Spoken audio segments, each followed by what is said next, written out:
यथार्थ मंत्र है, अटपट का नहीं, तो उसका उस मानसिक से भी 1000 गुना ज्यादा लाभ होता है। तो जो श्वास का सेवन यथार्थ मंत्र जो श्वास का आपको दिया गया अधिकारी से प्राप्त हो, यानी कोई भी वस्तु है, कोई भी काम है, मर्यादा से चलता है। परमात्मा ने भी अपनी मर्यादा बना के छोड़ दी है कि छोटा सा बच्चा गर्भ में होता है, फिर वो बाहर आता है, समय पर बाहर आता है तो माँ के स्तन में दूध पहुँच जाता है पहले ही, क्योंकि उसके दांत नहीं होते। फिर समय युवा होता है इतने समय में, फिर इतने समय में फिर मरता है। ये मर्यादा भगवान ने बना रखी है। इसी प्रकार इस भक्ति की भी मर्यादा, इसमें इधर उधर होने से लाभ नहीं होगा बिल्कुल भी। तो क्या बताया भगवान ने कि परम संत से लेने के बाद जो एक श्वास का जाप आप करोगे उसको और मर्यादा में रहोगे तो आपकी इतनी पूंजी भक्ति की इकट्ठी हो जाएगी। अब ये समझ लो कि जैसे एक तो पैदल चले, पैदल जाने में आगे समुद्र आ गया, बाधा बन गई। समुद्र जहां तक देखते जल ही जल है, जल ही जल है, वापस आ जाता है कि आगे धरती खत्म।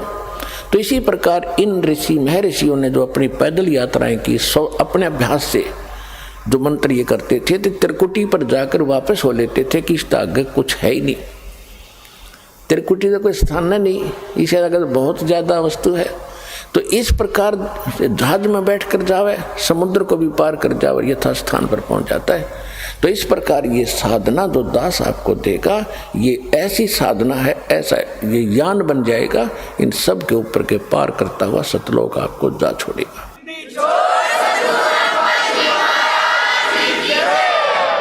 और जो कुछ भी हम इस शरीर के अंदर सुन रहे हैं ये तो एक पिंड है, और इस पिंड के अंदर एक ब्रह्मांड का ही, इसमें जो कुछ भी हो रहा वही सुनाई देता, वही दिखाई देता।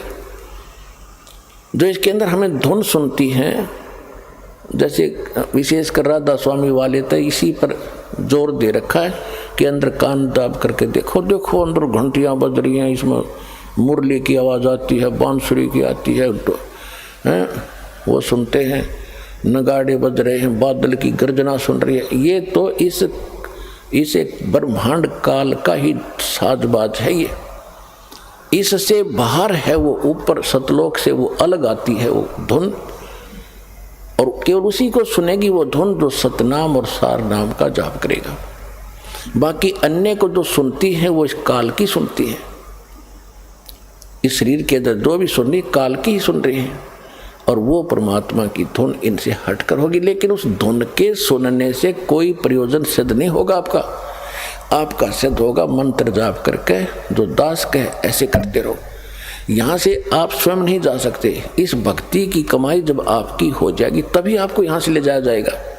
आपकी मर्यादा सही होगी, आपकी यहाँ से आस्था हट जाएगी, तो परमात्मा आपको विमान में बैठाएंगे और इस दास के रूप में साथ बैठेंगे। हजारों हजारों की संख्या में इकट्ठे जाओगे, यहाँ से हजारों की संख्या में वो दिन आएगा।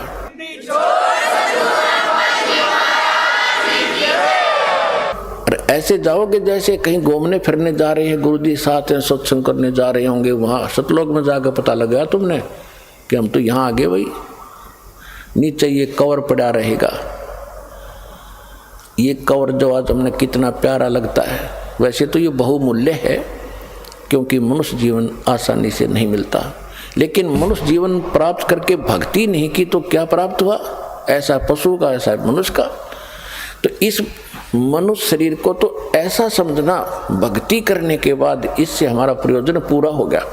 जैसे अंडे में बच्चा बनता है और बच्चा बनने के बाद बच्चा उड़ जाता है और कवर पड़ा रहता है, तो मूल वस्तु जो बनानी थी वो बच्चा बनना था उस अंडे में, उस अंडे बिना बन नहीं सका था, अंडे के कवर बिना। तो ये तो एक अंडे का कवर है जो अपना है, इसके अंदर ओरिजिनल इस ताकत से, भक्ति से, जैसे पक्षी को, अंडे को मादा पक्षी ऊपर बैठकर उसको ऐसी हीट देती है, अपनी ताकत देती है, जिससे वो बच्चा बन जाता है। और बच्चा बनने के बाद वो फूट जाता है और वो उड़ जाता है, कवर पड़ा रहेगा। तो ये दास समझो, माता समझो, और आप इस शरीर रूपी कवर में बच्चे समझो।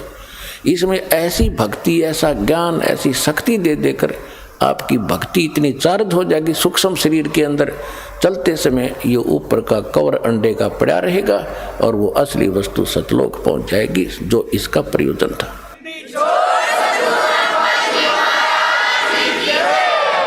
इसके विषय में सूक्ष्म वेद में गरीबदास साहिब जी ने कहा है, देह गिरी तो क्या हुआ, ये झूठी सब है पटीट, पक्षी उड़ गया आकाश को और चलते कर गया बीट। एक और उदाहरण दिया है कि ये जो शरीर है तेरा, ये तो खत्म होना है, यो अगर आपने भक्ति सही कर ली और सत भक्ति कर ली, कमाई इसकी इकट्ठी कर ली, तो ये बेशक गिरी हो, ये तो ऐसी है उस समय तेरे लिए जैसे पक्षी उड़ते समय और बीट करके उड़ जाए। ये शरीर जो है मनुष्य का, ये तो बीट समझो, और ओरिजिनल वस्तु इसके अंदर एक सूक्ष्म शरीर है, उसमें यह भक्ति चार्ज हो जाएगी आपकी। उस भक्ति से चार्ज होने के बाद ये निकल कर चला जाएगा, आपको ऐसे समझो कि पक्षी बीट कर जाया कर, यो ऐसा शरीर रह जाएगा, इसकी कोई वैल्यू नहीं फिर। और जब तक ये आपके पास है, आपको उदाहरण दे दिया, अंडे बिना बच्चा नहीं बने, इस शरीर के बिना यो मोक्ष और इसमें चार्जिंग नहीं हो सकती। और जब हमारा काम पूरा हो गया तो ये शरीर छूटेगा, तो छोड़ना पड़ेगा। जब बच्चा अंडे में ना निकलेगा तो अंडे में मरी जाएगा, वो तो खत्म हो जाएगा। इससे निकलेंगे, फिर ऐसे नहीं निकलेंगे जैसे पहले तो इसको मार पीट कर निकालते हैं यम के दूत। और इस भक्ति की ताकत से आप 1 सेकंड में बाहर पाओगे इससे, और परमात्मा के विमान में और सतलोक जा रहे होगे। तो ये इतनी ताकत देगा आपको ये सतनाम। तो उसके बारे में जैसे हम आपको बहुत सी मर्यादा बताते हैं कि आपने ये त्यौहार आता है होली, इसके अंदर कुछ भी सहयोग नहीं देना है, पार्टिसिपेट नहीं करना है ना इस पर, क्योंकि हम ये देखो पुण्यात्माओं, इस ज्ञान से आपका मन हटेगा इन बकवादों से। एक भक्त बता रहा था कि हमने 10 वर्ष तक कोई त्योहार मना कर नहीं देखा।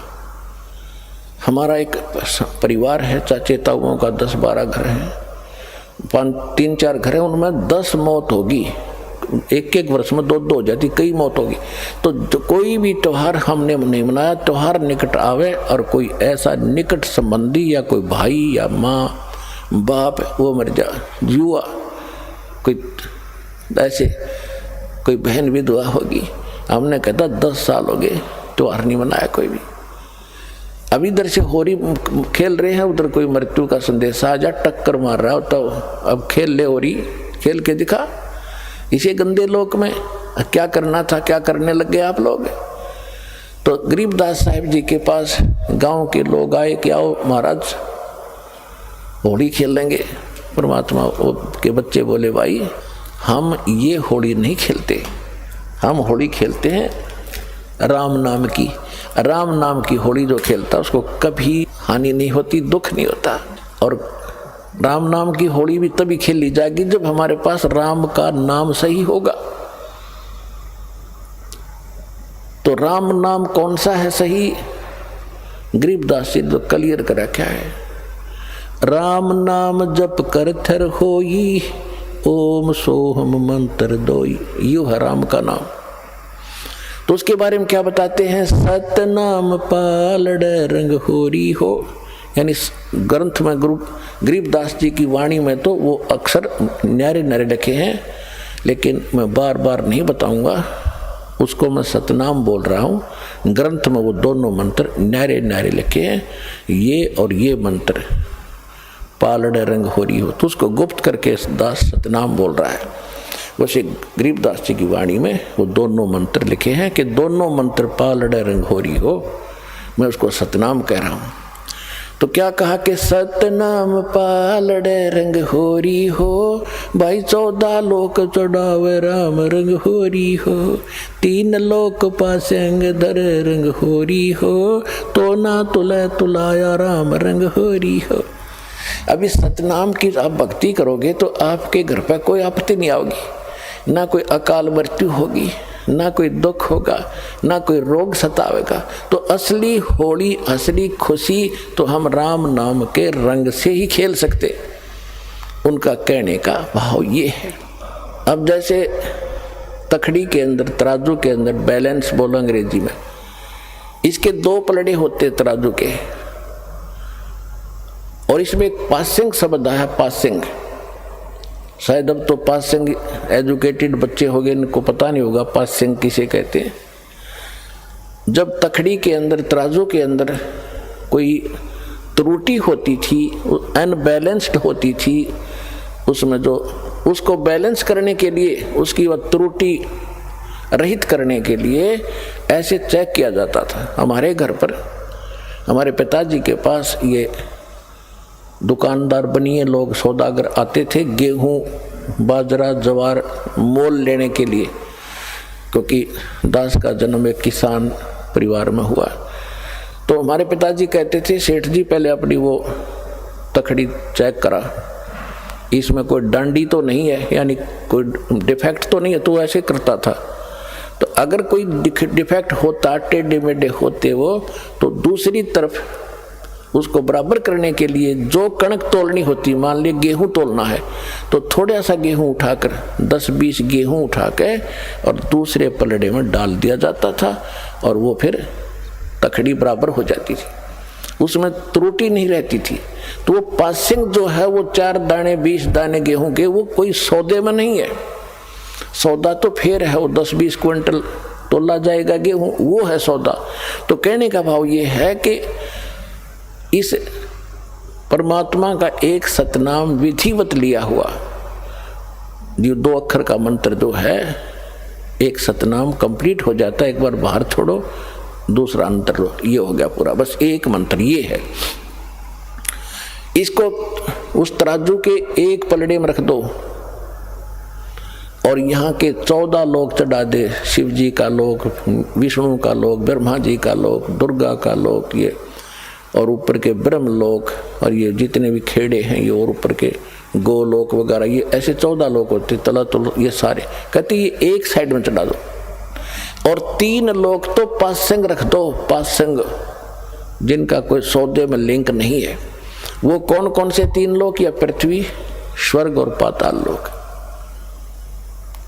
अब पुण्यात्माओं, क्योंकि आपको ना तो कोई ज्ञान देने वाला मिला अपने को, और ना ही हमें सिद्धार्थ मार्ग का ज्ञान है। जब आप इस ज्ञान से परिचित हो जाओगे तो ये छोटी मोटी जो आप कोई कोठी बंगले, कोई 150 एकड़ जमीन लेकर के अपने आप को धन्य मान बैठे हो, यो अंधेरा हटेगा आपका। अब कोई एमएलए बन जाता है, कोई सरपंच बन जाता है, बस पूछो मत, न फूला नहीं समाता, सरपंच बन गया, चेयरमैन बन जाता है, एमएलए बन जाता है, एक मंत्री, प्रधान, मुख्यमंत्री बन जाता छोटे से स्टेट का, तो उसकी खुशी का कोई ठिकाना नहीं होता। ये बच्चों के खिलौने लगेंगे आपको, जैसे बच्चे अनजान खेल रहे हो गुड़िया के साथ। और परमात्मा क्या बताते हैं कि जो धन, जो वस्तु, जो कमाई आप कर रहे हो, वो कितनी कीमत आपके पास इकट्ठी हो रही है। कबीर साहब कहते हैं, कबीर सब जग निर्धना, धनवंता ना कोए, धनवंता सो जानियो, जिस पे राम नाम धन होए। होए परमात्मा कहते सारा संसार निर्धन है, चाहे सारी पृथ्वी का शासक हो और चाहे इंद्र की गद्दी प्राप्त हो, देवताओं का भी राजा हो, मृत्यु के उपरांत उसके पास कुछ नहीं होगा, और आपके पास इतना धन होगा कि आपके लिए ये 3 लोक भी पासिंग होंगे, इनकी यूजलेस, 3 पूरी पृथ्वी भी यूजलेस आपके लिए। आपको ऐसा स्थान, ऐसा धन, ऐसी वस्तु वहां मिलेगी जाकर के।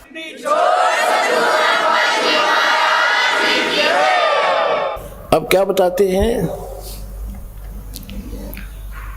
कोई मंत्री बन जाता है, प्रधानमंत्री बन जाता है, सब समझता मैंने अपने जीवन को सफल कर लिया। और जब वो अध्यात्म ज्ञान से परिचित हो गए, और आप तो हो ही लिए, तब आपको पता चलेगा इसने तो अपना जीवन नाश कर लिया, खाक सफल कर लिया मनुष्य जीवन को। मनुष्य जीवन का काम तो शुरुआत भी नहीं की। आज कोई पूर्व में कोई अच्छा नेता था, कोई अच्छा कोई संत महात्मा था, और उसका क्या करते हैं, एक मरने के उपरांत एक उसका स्टैच्यू बनाते, मूर्ति उसकी स्थापना कर देते, एक ऊपर छतरी ही बना देते, और वो कहीं गधा बना होगा बिना भक्ति करके, और वहाँ उसके 1 साल में माला डाल रहे हैं, उसकी बड़े गुणगान कर रहे, तो खाक गुणगान है ये। तो परमात्मा के ज्ञान से जब आप परिचित हो जाओगे तब आपको महसूस होगा कि आपको क्या मिला और इस संसार को क्या मिला जो आपको आज महिमावान नजर आ रहे हैं। अंत लास्ट में जो भगवान के दरबार में आपकी कीमत आंकी जाएगी उस समय पता चलेगा वो तो कौड़ी थे तो सारी पृथ्वी का राजा हो, और आप लाल बन गए इस भक्ति के करने से भगवान के दरबार में पहुंच जाओगे।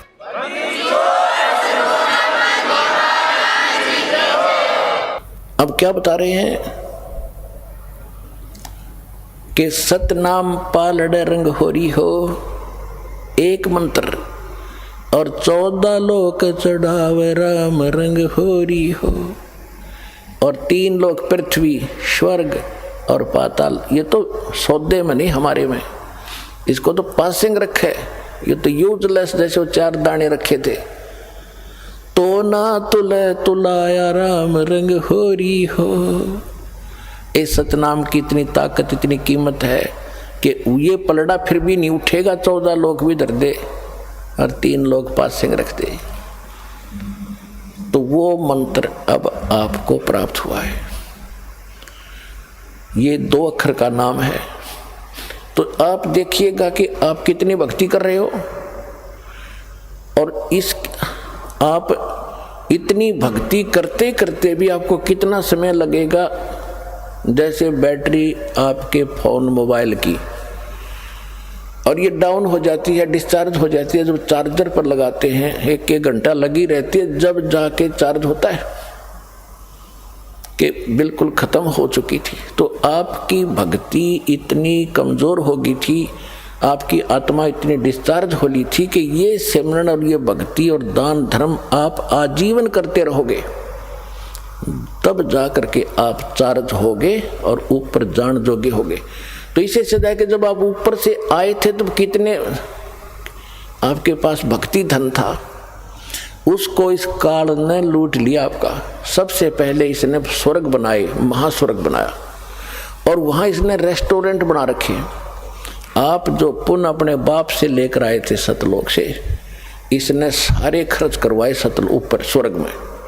जब आपको लूट लिया उस रेस्टोरेंट में, आपके 10% किसी पर 25% ये कमीशन लेता है उन स्वर्ग में, और बाकी जो खाना पीना आपको देता है उसका मनमाने रेट लगाता है। आपको वहाँ बकवाद करने के लिए अपने उर्वशियाँ छोड़ रखी हैं और विमान दे रखे, कहीं सैर सपटे करो, खर्च आपके पुण्य हो रहे होते। जब आप वहाँ कति कंडम हो जाते हो, खाली हो जाते हो, तब आपको पृथ्वी पर पटक देता है।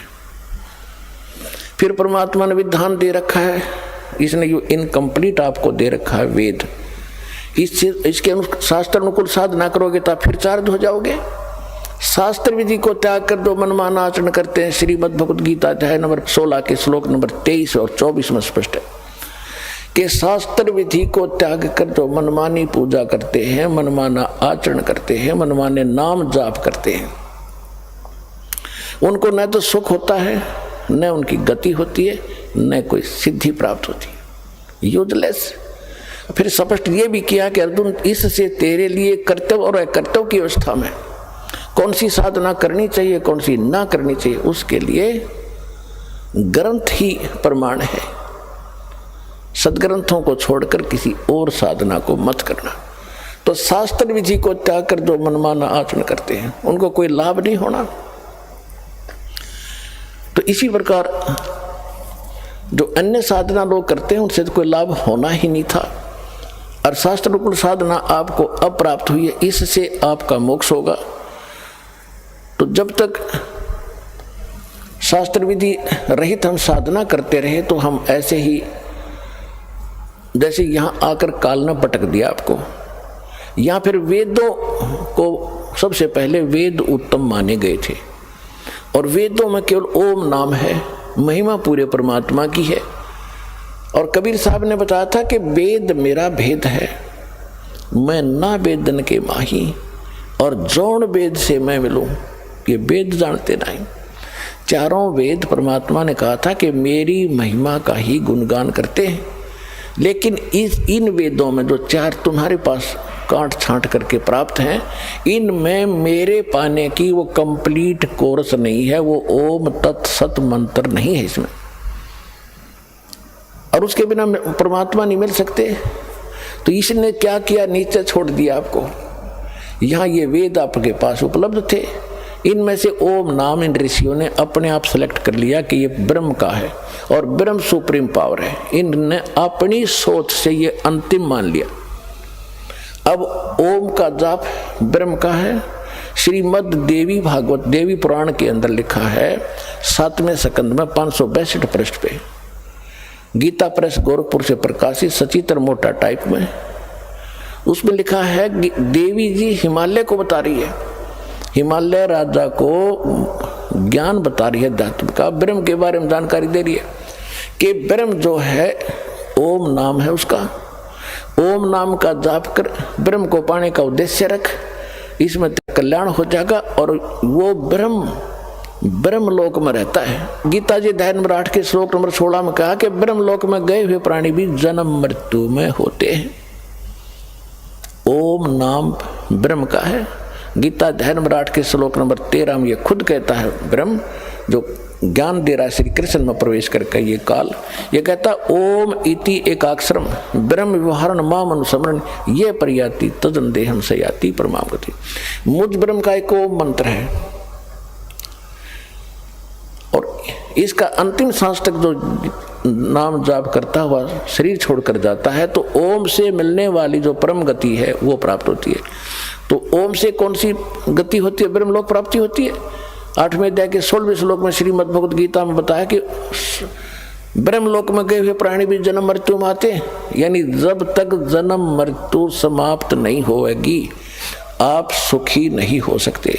गीता ज्ञान दाता 4थे अध्याय के 5वें श्लोक में, 2रे अध्याय के 12वें श्लोक में, 10वें अध्याय के 2रे श्लोक में खुद कह रहा है तेरे और मेरे बहुत जन्म हो लिए अर्जुन, तो नहीं जानता मैं जानता हूं। इसलिए 18वें अध्याय के 62वें श्लोक में कहा कि तू सर्वभाव से उस परमेश्वर की शरण में जा, उसकी कृपा से तू परम शांति को और सनातन परम धाम को प्राप्त होगा। परम शांति कब होगी और सनातन धाम कौन सा, जो कभी नष्ट नहीं होता और जहां गए हुए प्राणी कभी लौटकर संसार में नहीं आते।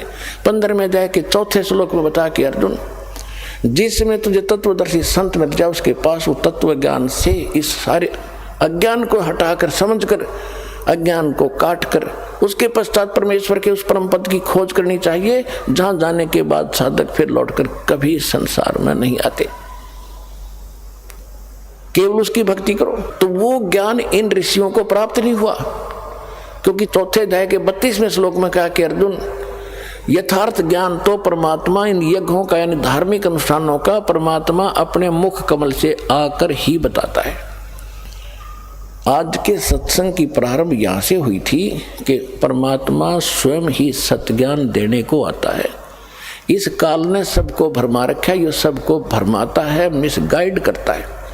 तो 4थे अध्याय के 34वें श्लोक में यही प्रमाण दिया है कि वो परमात्मा के मुख कमल से जो उच्चारण होता है ज्ञान, जो परमात्मा खुद आकर अपने मुख कमल से बोलता है वो वाणी, वो उसके अंदर इन यज्ञों यानी धार्मिक अनुष्ठानों की जानकारी विस्तार के साथ की गई है, उसको तत्व ज्ञान कहते हैं। 4थे अध्याय के 34वें श्लोक में कहा कि उस ज्ञान को तो तत्वदर्शी संत बतावेंगे, उनको दंडोत प्रणाम करने से, कपट छोड़कर उनसे विनम्रता पूर्वक प्रसन्न करने से वो तत्वदर्शी संत तुझे उस परमात्मा यानी तत्व ज्ञान का उपदेश करेंगे। इससे सिद्ध है कि गीता ज्ञान जो दे रहा है उसको पता नहीं है उस तत्व ज्ञान का।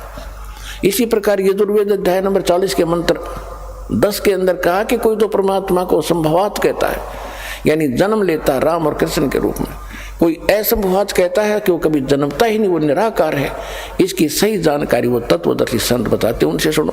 तो इन ऋषियों की बुद्धि पर पत्थर गिर गया कि जब इन वेदों से हटकर भी कोई और बताने वाला है और कोई ज्ञान भी और है, वो इनको पता नहीं चला। इन्होंने ओम नाम को अंतिम मान के अपने निष्कर्ष निकालकर इस पर दृढ़ हो गए। ये जब ओम नाम का जाप करते हैं ब्रह्मलोक चले जाते हैं, वहां पूंजी समाप्त करके लुट पिट के ये फिर वापस पटक दिए जाते हैं। इसके दौरान जो पाप होते हैं वो पाप भी भोगने पड़ते हैं। यहाँ सभी कर्म आपको भोगने पड़ते हैं, पुण्य भी और पाप भी।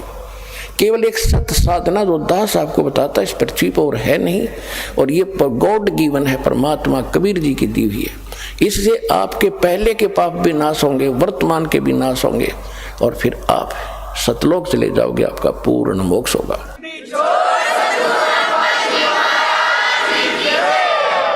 तो ये क्या करता रहा अभी तक?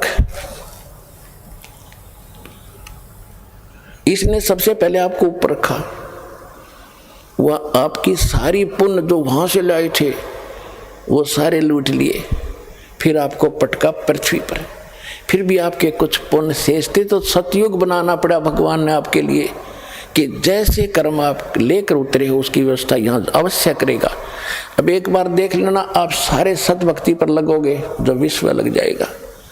ऐसा वातावरण चेंज होगा इस पृथ्वी का, जगह जगह फलदार वृक्ष होंगे, भटकते फिरते हैं पेट के लिए, आप घर बैठे आपको वो सुख देगा, याद रखोगे, तभी भक्ति करेंगे, संतोष होगा। अब हम भक्ति उसी समय कर सकते हैं जब हमारी ये अन्य जो परंपराएं बेमतलब की, किसी गरीब व्यक्ति के 2 कन्या होगी, 3 होगी, उसका तो मरण हो जाता, भक्ति 100 कोस नहीं, कैसे ब्याहूंगा, दहेज के राक्षस 4 बैठे हैं, पता नहीं कैसे बेटी पराई होगी, और फिर कोठी बंगले बनाने लगे, फिर कर्जा हो गया, उसके ऊपर टेंशन। तो ये सब समस्याएं समाधान होंगी, और परमात्मा जब आप भक्ति करोगे तो सतलोक से आपके हिस्से की इस पृथ्वी पर इस काल को देगा। ये तो भिखारी, इसके पास है नहीं कुछ भी।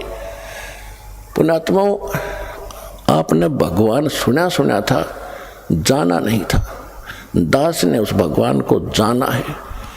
अब जैसे जब परमेश्वर कबीर जी एक कपड़ा बुनकर निर्वाह करते हुए लीला कर रहे थे, एक झोपड़ी में रहते थे, सुबह का आटा शाम का है तो सुबह का शायद ही होता, और उस समय वो प्रचार भी करते थे, जनता को समझाया करते थे अपने बच्चों को। वो तो एक लीला करने आए थे, आते ही हैं, ऐसे वो नियम है उनका, प्रत्येक युग में एक बार वो ऐसा करते हैं। तो उस समय एक निर्धन व्यक्ति हैंड टू माउथ कमावे और खावे, कपड़ा बुने। एक हफ्ते में कितना कपड़ा बुन देगा आदमी?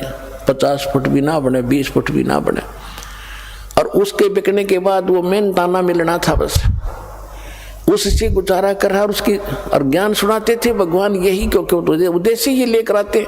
तो उस समय उनका इतना विरोध कर दिया था हिंदू और मुसलमान के धर्मगुरुओं ने, ना वो ज्ञान से हारे। परमात्मा कबीर जी, उनके पास कख था ही नहीं, परमात्मा के ज्ञान के सामने वो टिक नहीं पाए। ऐसा सॉलिड प्रचार था परमात्मा का, ऐसा ज्ञान था। और ना मारने से मरे, तब उन्होंने एक ऐसी युक्ति लगाई, घटिया षड्यंत्र रचा कि कबीर एक निर्धन व्यक्ति है, इसके नाम से झूठी चिट्ठियां डाल दो। किनके पास? उन महामंडलेश्वरों के पास, जिनके सैकड़ों शिष्य उनके आश्रमों में रहते हैं। उस समय सबको चिट्ठी डाल दी कि कबीर नाम का एक सेठ, कबीर पुत्र नीरू, काशी शहर, और 3 दिन का भंडारा करेगा, भोज देगा 3 दिन का। और उसमें क्या क्या देगा? एक दोहर देगा, एक सोने की मोहर देगा। सोने की मोहर मीन यानी 10 ग्राम सोना, और एक दोहर उस समय सबसे कीमती एक साल टाइप होता था। दोहर सर्दियों मॉडर्न की बहुत बढ़िया चादर होती थी, सेठ लोग रखते थे उसको, आम आदमी दोहर प्रयोग नहीं कर पाता था।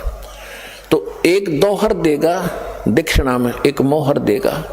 कोई सूखा सीधा चाहेगा, सूखा सीधा भी मिलेगा। सूखा सीधा बोले चावल, खांड, आटा, नमक, ये इस तरह की दाल।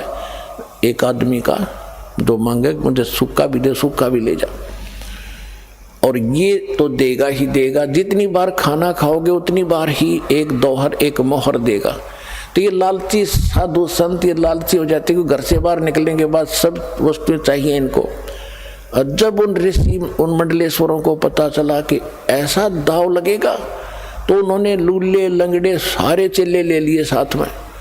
अब चेलों को मिलेंगी खाने के बाद दोहर मिलेंगी, मोहर मिलेंगी, तो वो तो मेरी होंगी, जो प्रधान उनका गुरु होते थे वह। तो इस करके सबको लटका लाए, लूंगे लूले लंगड़े को भी। 18 लाख इकट्ठे हो गए, 18 लाख। अब पुण्यात्माओं, अब गरीबदास साहेब परमात्मा से परिचित हो चुके थे। उन्होंने फिर उनकी कैसे चित्रार्थ किया कि सुबह सुबह जब ये रविदास जी और परमेश्वर कबीर जी, रविदास जी चमार जाति से थे, कबीर साहब दुल्हा जाति धाणक जाति से मैं प्रसिद्ध थे, क्योंकि वैसे तो वो मालिक थे, संतों का कोई जाति नहीं होती, फिर भी उस समय विशेष छुआछात भेदभाव था, वो दोनों ज्यादा निकट रहते थे। तो सुबह सुबह रविदास जी ने देखा कि ये क्या होगा, जहां तक नजर जावे जनता 18 लाख आदमी थोड़े नहीं होते, या मेरे ख्याल में तो बहुत सारे इशार के अंदर नहीं होंगे 18 लाख आदमी। तो 18 लाख व्यक्ति आकर बैठ गए। वो साधु संत रविदास जी सुबह सुबह उठे, उनसे पूछना लगा कि भाई क्या बात है, अब कौन हो, कहाँ से आए हो। तो ऐसे पूछने वाले उनको बहुत मिल चुके थे। तो वो साधु संत कहते हैं कि काशी वालों, ए बनारस वालों, तुम कौन सी दुनिया में रहते हो, हम इतनी दूर से चलाए, तुम्हें यहाँ नहीं पता कि यहाँ क्या हो रहा है। यहाँ एक कबीर नाम का सेठ है, पुत्र नीरू, कबीर पुत्र नीरू, और वो एक भंडारा करेगा, हम उसके लिए आए हैं, आज ही शुरू होने वाला है। रविदास जी ने कहा कि कौन, फिर कहना भाई कौन है, किसका नाम से हो रहा है कि कबीर पुत्र नीरू और काशी बनारस। अब कबीर पुत्र नीरू तो एक का था, जो रविदास जी को पता था। रविदास जी ने पूछा कि तुम्हारे पास कोई लिखित है? अकां जी देखो, सबके पास पर्चे गए, हमारे पास चिट्ठी गई हमारे पास, तब आए, वैसे थोड़ा आते हैं। रविदास जी ने जाके भगवान को बताया घर पे कुटिया पे कि महाराज अब काशी छूटेगी अपनी, इन्होंने तो जुल्म कर दिया, ऐसा जुल्म कर दिया कि अब हम यहाँ नहीं रह पाएंगे बनारस में।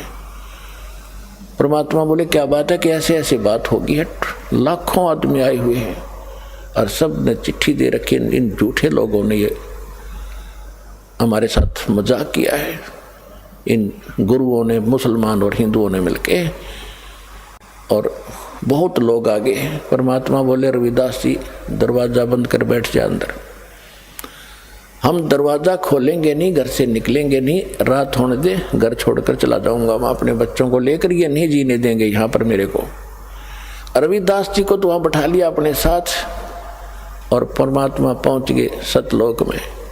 संदेश कर दिया वहाँ से कि तैयार करो, सतलोक से 9 लाख बैलों, पहले बैलों से यातायात होती थी क्योंकि रास्ते नहीं थे, ना बैल गाड़ी चला करती थी, बैल आगे पीछे चलते थे एक दूसरे का रस्सा बांधकर, और बैलों के ऊपर जैसे गधों के ऊपर थैले रखते हैं, ऐसे बैलों के ऊपर कमर पे थैले रख के उसमें ये बंजारे यानी व्यापारी लोग व्यापार किया करते थे। उसमें किसी में जैसे 100 बैल हैं, 100 बैलों में मनमाने एक मन वजन 1.5 मन तो डाल ही देते थे। तो कोई शक्कर डाल रहा है, कोई चावल ले रहा, तो ऐसे लाते थे पहले। इनको बंजारे बोलते थे, बंजारे यानी जो बनज करते हैं, जो सौदागर होते हैं, उनको उसमें बंजारा कहते थे। और बंजारों के लिए साधन ये बैल ही होते थे, बैलों के ऊपर सामान रख कर आते जाते थे, जिस कारण से परमात्मा ने एक बंजारे का रूप बनाया, केशव नाम रख लिया, और सतलोक में गए। आदेश पहले दे दिया था कि सामान बनाया बैलों के ऊपर, बैल उन जीवात्माओं को आदेश दिया। अब यहाँ आप देखते हो कि परमात्मा का सारा ही उसका लोक है, और वहाँ जाके भगवान ने 9 लाख बैलों पर बड़ा सामान रखा, और उसमें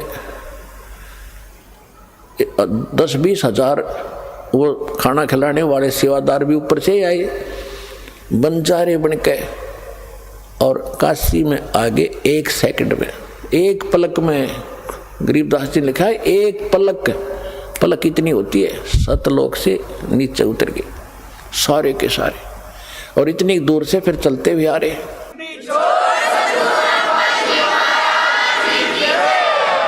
बिल्कुल समय पर वहां लगा कर टेंट तंबू और भंडारा शुरू कर दिया। सिकंदर लोधी दिल्ली का बादशाह जो परमात्मा के से बहुत प्रभावित थे, उनको बहुत से सुख दिए थे, उसको भी शेख तकी नाम का एक धार्मिक गुरु था जो कबीर परमात्मा का विशेष विरोधी था, और वो सिकंदर लोधी दिल्ली के बादशाह का खास धर्मगुरु था।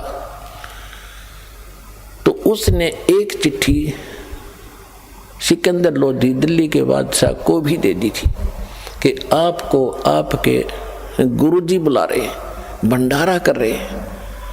अब उस चिट्ठी को पाके वो भी पहुंचे, वहां जाकर देखा भंडारा चल रहा था। शेख तकी ने ये सोचा था कि आज कबीर काशी छोड़ कर भाग गया होगा, और ये सिकंदर लोधी उसकी घनी महिमा सुनाता है दुनिया को, इसको भी पता चल जाएगा और इसकी आस्था उससे हट जाएगी। और शेख तकी इसी ताक में रहता था, किसी प्रकार राजा का मन उससे हटे और मेरी तरफ जुड़ा रहे, ईर्ष्या थी उसको। जब वहां जाकर देखा भंडारे चल रहे हैं, कोई खा रहा है, लड्डू जलेबी कचौड़ी पकौड़ी दही बड़े, जो कुछ मांग रहे, जो खाद्य पदार्थ होते हैं, खांड घी देसी हलवा पूरी और खीर चावल, सब कुछ बना बना कर टेंटों के अंदर से भक्त ले जा रहे हैं और बांट रहे हैं। अब शेख तकी ने तो सोचा था वहाँ कोई नहीं मिलेगा, उसको गाली देते पाओगे लोग इकट्ठे होकर, और वहाँ जय जयकार हो रही, वक्त भंडारा देखा तो कबीर जी जैसा था, ऐसा स्वादिष्ट और ऐसी व्यवस्था के देखी न सुनी। पास बैठों को सबको जहाँ बैठे हुए भोजन मिल रहा है, और चलते हैं जब एक दोहर एक मोहर वो साथ मिल रही है। अब शेख तकी की तो मासी मरगी, वो तो बैठ गया पेट कलेजा पकड़ के, क्यों तो अब भी नहीं भागा। अब सिकंदर लोधी ने पूछा कि ये कौन व्यवस्था कर रहा है, तो खाने वालों ने बताया कि एक टेंट में बैठा व्यक्ति वो व्यवस्था कर रहा है। वहां परमात्मा दूसरे रूप में बैठे थे, एक सेठ के रूप में, बंजारा केसो नाम रख के। सिकंदर लोधी ने कहा जी प्रणाम। अखां जी प्रणाम, आओ, आप कौन हो? सिकंदर लोधी ने पूछा कि मेरा नाम केशव है राजन, आप कबीर जी के क्या लगते हो? सिकंदर लोधी ने प्रश्न किया। परमात्मा केशव ने कहा कि मैं उसका पगड़ी बदल मित्र हूं, वो मेरा यार है, और उसने मेरे पास एक चिट्ठी डाली थी कि मित्र एक छोटा सा भंडारा करना है, कुछ सामान लेते आइएगा। तो उसके आदेशानुसार मित्र के लिए मैं ये भोजन भंडारा करवा रहा हूँ। अब शेख तकी ये सुना कि ये यूं कह रहे छोटा सा भंडारा है, इसको 18 लाख व्यक्ति भोजन खा रहे, उसका तो और घड़ों पानी गिर गया। तो फिर सिकंदर लोधी ने पूछा कि भगवान कहाँ है, कबीर साहब कहाँ है? वो नहीं आए क्या मेले में जहाँ भंडारा चल रहा है, वहाँ नहीं आए हैं क्या? तो केशव रूप में बैठे परमात्मा ने कहा जब उनका दास बैठा है, उनका मित्र बैठा है, मालिक आएंगे जब आ जाएंगे, उनका मूड होगा, हम जो आदेश था हम उसका पालन कर रहे हैं। सिकंदर लोधी ने सोचा भाई पहले दर्शन करूंगा गुरुजी के और फिर भोजन खाऊंगा। तो झोंपड़ी पर चले गए, हाथी पर बैठे बैठे, सैनिक साथ में थे। अब सिकंदर लोधी हाथी से उतरा, दरवाजा खटखटाया, आवाज लगाई कि गुरुदेव दरवाजा खोलो। अब रविदास जी ने कहा कि महाराज वो तो यहाँ भी आगे दिखे। परमात्मा बोले भाई कोई बात ना, बेइज्जती कर लेंगे, दरवाजा नहीं खोलेंगे जब तक पार बसाओगे। दूसरी बार फिर कहा कि परवरदिगार दरवाजा खोलो। तीसरी बार कहा कि दरवाजा खोलो आपका। परमात्मा ने पूछा कौन है भाई? कि आपका दास सिकंदर दिल्ली से आपके दर्शनार्थ आया है, दर्शन करना चाहता हूँ। तब परमात्मा ने कहा कि राजन आज ये दरवाज़ा नहीं खुल रहा है, मैं तो बेइज्जती कर दी ने, ये मुझे जीने नहीं देंगे, मैं तो आज इस काशी में हूँ और घर छोड़कर अपने लेकर परिवार को कि कहीं दूर बसूंगा जाके, ये मुझे जीने नहीं दे रहे महाराज, मैं दरवाज़ा नहीं खोलूँ, मेरी तो बेइज्जती कर दी ने। सिकंदर लोधी कहने लगे भगवान आप मुझे नहीं बहका सकते, आप किसी और को बहका सकते हो, मैं आपको खूब जान चुका हूँ। आप स्वयं अल्लाह की जात हो, आप स्वयं अल्लाहु अकबर हो, आप खुद इलाही हो, आप सर्वशक्तिमान हो। हे परवरदिगार एक बार दर्शन दे दो मुझे। इतना अधीन जब हुआ तो कहा रविदास खोल दे खिड़की। दरवाजा खोला तो मुकुट समेत दंडवत प्रणाम किया सिकंदर लोधी ने परमात्मा के चरणों और कहा कि हे परवरदिगार आप तो आपको कोई अगर आपको पहचान ले फिर तो समस्या हल हो जा, आपको पहचानना ही कठिन है। आपने वहाँ रंग लगा रखे भगवान, आपकी जय जयकार हो रही है, 18 लाख व्यक्ति जीवने लग रहे हैं और सभी ये देखना चाहते हैं कि वो कौन है वो महान आत्मा, कौन है वो सेठ कबीर, उसके दर्शन तो कर लें जिसने ऐसा भोजन करा रखा है। आपके दर्शन करना चाहते हैं, उनका कल्याण हो जाएगा, एक बार दर्शन दे दो उनको। कहते हैं परमात्मा खड़े हुए वहां पर, जो ही झोंपड़ी से बाहर आए आकाश से एक मुकुट आया, सुंदर मनोहर मुकुट, और ऊपर से फूल बरसने लग गया आकाश से परमात्मा के ऊपर, कबीर साहब के ऊपर।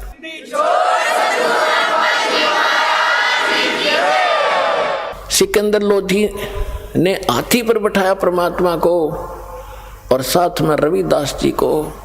रविदास जी चमर कर रहे थे परमात्मा कबीर जी के ऊपर, ये सफेद सफेद ये पूछ सी होती, इसको चमर बोलते हैं। तो सिकंदर लोधी ने प्रार्थना करके लिया कि भगवान हे भक्त मुझे भी सेवा दे दो, आप तो रोज ही सेवा करते हो। तो वो चंवर लेकर के सिकंदर लोधी कबीर भगवान के ऊपर चंवर कर रहा है और हाथी पर बैठे सभी आ रहे हैं।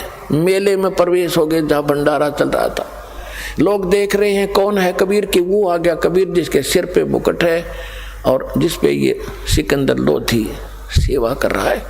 सब देखकर जय जयकार कर खड़े होकर देखे, क्यों मालिक के दर्शन से ही खुशी हो।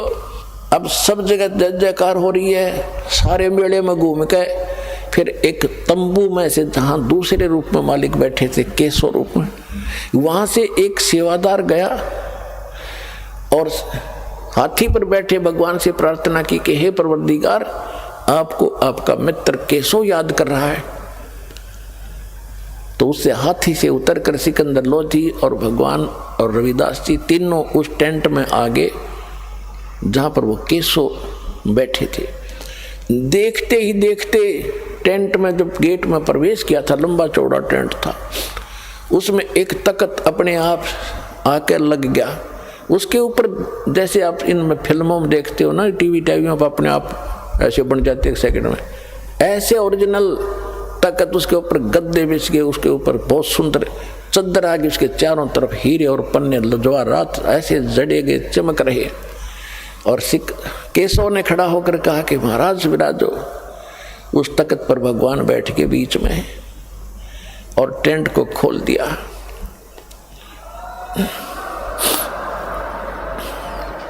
टेंट को साइड से ऊंचा कर दिया, ऊपर ऊपर रह गया। और फिर 4 पहर तक 8 पहर तक 24 घंटे तक केशव प्रसन्न कर रहा है और कबीर जी उत्तर दे रहे हैं।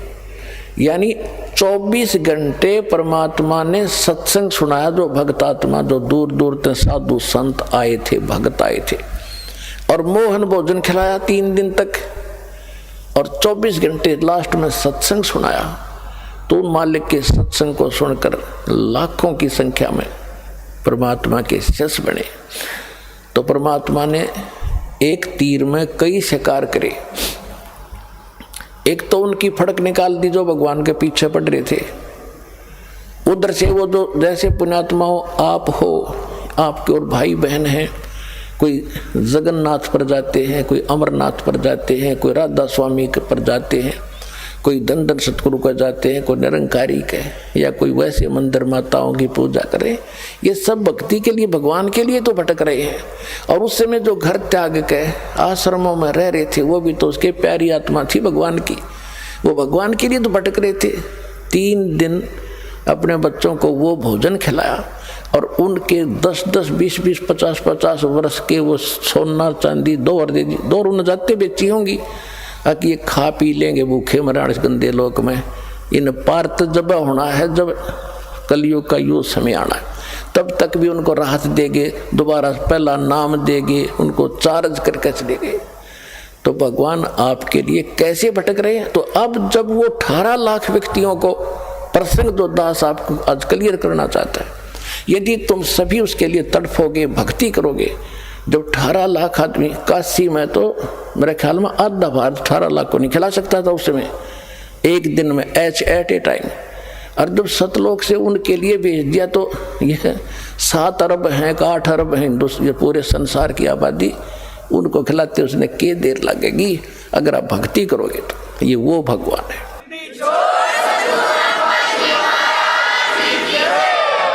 तो परमात्मा ने लिखा कि एक बार फिर सतयुग जैसा माहौल होगा यहाँ पर, जैसे सतयुग में सुख होता था।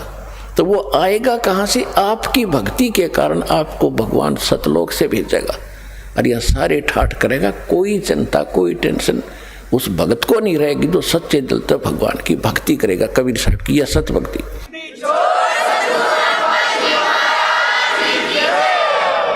ये दास जो ये वचन बोल रहा है, ये किसी डूम भाट के गीत नहीं है, ये भगवान की बताई बातें हैं। और अभी आपको इतना लाभ नहीं मिल रहा है, इसका कारण ये है कि अभी आप इतने दृढ़ नहीं हुए हो और इतनी भक्ति नहीं कर पाते हो जितनी मालिक चाहते हैं। क्योंकि सबसे पहले मर्यादा, आप यहाँ से जाते हो, गांव में, घर में कोई ना कोई समस्या ऐसी काल पैदा करवा देता है, आपका नाम खंड हो जाता है। और परमात्मा कहते हैं, अनंत कोट बाजी तहाँ मन रचे सकल ब्रह्मंड, गरीब दास में क्या करूं यो काल करे जीव खंड। परमात्मा गरीबदास महाराज जी को, उस प्यारी आत्मा को बता रहे हैं, गरीबदास जी को बता रहे हैं कि मैं इतना समर्थ हूं, मैंने सारे ब्रह्मांड रच रखे। अनंत कोट बाजी तहाँ मन रचे सकल ब्रह्मांड, और गरीब दास में के करूं यो काल करे जीव खंड। कि ये काल मेरे से इनको तोड़ लेता है, इनका नाम खंडित करा देता है। यदि ये नाम पर डटे रहे तो न सारे सुख दूं, न मोक्ष दूं, तो अंत में भगवान भी दुखी हो जाता है कि मैं क्या करूं, ये खंडित करवा देता है कोई न कोई बकवास करवा के, फिर मैं नहीं कर सकता, इनको कोई लाभ नहीं दे पाता, जिस कारण इनको अविश्वास हो जाता है, फिर ये मुझसे दूर चले जाते हैं। और फिर तो सदा दुखी रहना ही रहना है इनको, मेरे से दूर हो करके फिर सुख कैसा। तो पुण्यात्माओं, सबसे बड़ा काल ने अब ये जाल फैला रखा है कि आपका नाम खंडित करा देता है। फिर आपको आपत्ति आनी है, से नाम भी ले रखा है, फिर अविश्वास हो जाता, वहां भी गया था, मुझे कोई लाभ नहीं मिला, चलो कहीं और धक्के खा ले। तो फिर तो धक्के ही धक्के यहाँ से जाने के बाद। लेकिन इस ज्ञान के बाद आपको ऐसा विश्वास हो जाएगा जैसे काग जहाज का, फिर सूझ जाए और डठोर। तो दास आपको पहले ज्ञान कराता है, फिर आपको नाम देता है, और फिर आपको समाधान भी देता है भगवान, फिर आपका मोक्ष ऐसे होगा।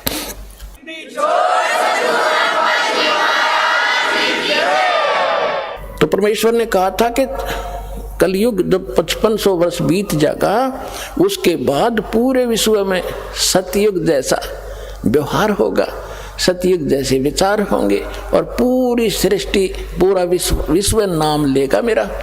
और मेरे बच्चों को फिर लाखों करोड़ों अरबों की संख्या में, खरबों की संख्या में अब परमात्मा पार करेगा। अब दृढ़ता से लगे रहना दास के विचारों पर विश्वास करके, ये भगवान के विचार। तो पुण्यात्माओं, ये ज्ञान देने के लिए परमात्मा स्वयं आते हैं, वो एक अच्छी आत्माओं को मिलते हैं, और वो ही ज्ञान वो 600 वर्ष पहले बता कर गए थे।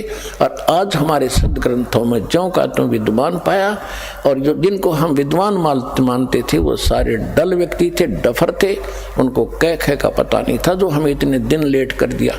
अब किसी की बातों में नहीं आना, प्रत्यक्ष देखो ज्ञान को, प्रमाण देख करके और फिर पर अपना कल्याण कराओ, अपने बच्चों का कल्याण कराओ। सत साहिब।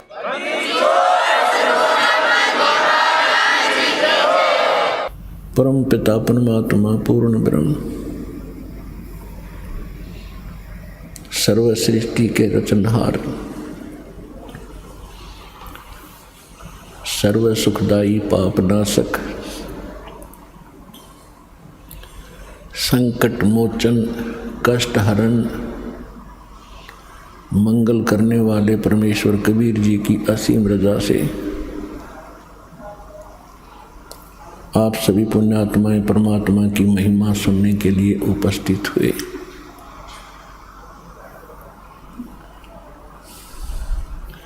इस मानव को, इस प्राणी को सबसे पहला, सबसे दुर्लभ जो वस्तु है वो मानव शरीर बताया, और उसके पश्चात यदि इसको कोई दुर्लभ वस्तु है तो सत्संग है। सत्यनारायण कथा सुनने का अवसर मनुष्य जीवन प्राप्त प्राणी को सबसे दुर्लभ है। और सत्संग कौन कर सकता है? सतगुरु कर सकते हैं। सतगुरु के बिना सत्संग नहीं होता। सतगुरु की क्या परिभाषा है?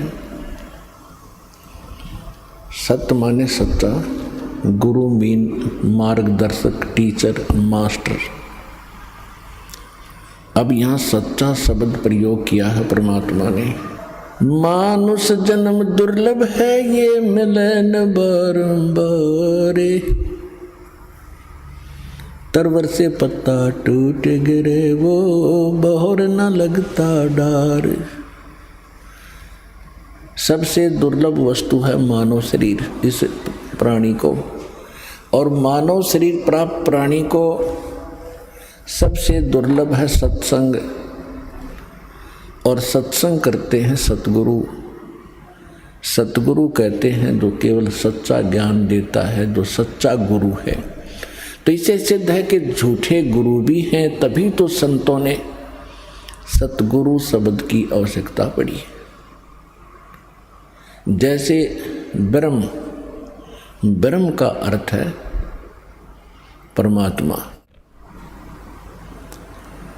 अब यहाँ ब्रह्म जो है, ये यहाँ जो ब्रह्म प्रसिद्ध हो गया, दूसरे शब्दों में कह सकते हैं ब्रह्म का अर्थ है मालिक, स्वामी।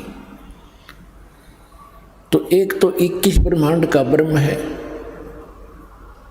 इसलिए पूर्ण ब्रह्म की आवश्यकता पड़ी और सत्य साहिब की आवश्यकता पड़ी।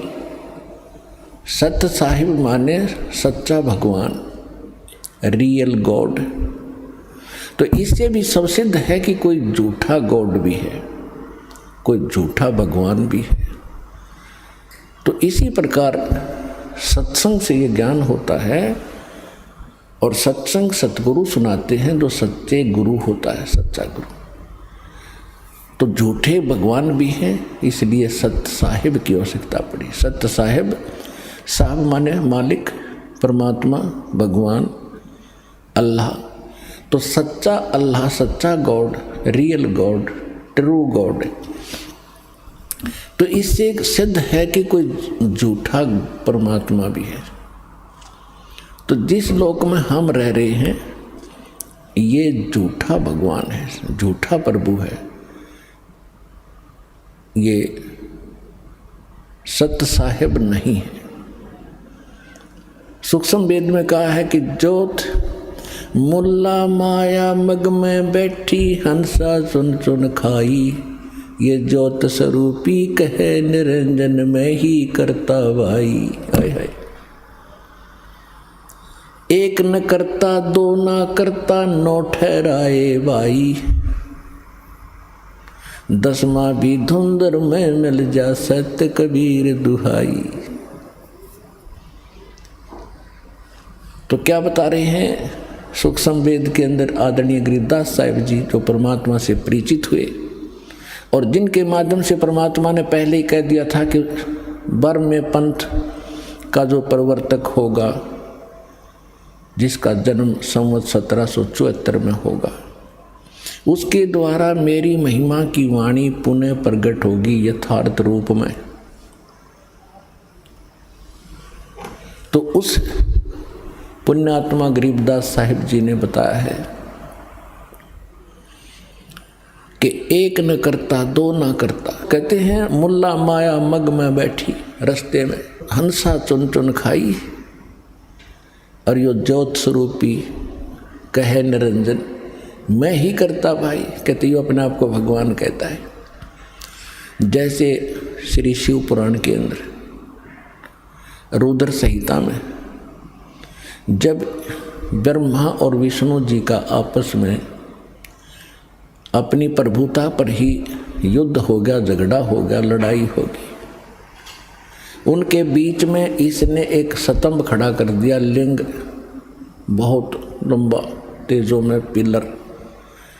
उसके बाद ये स्वयं अपने पुत्र शिव का रूप धारण करके वहाँ आके खड़ा हो गया।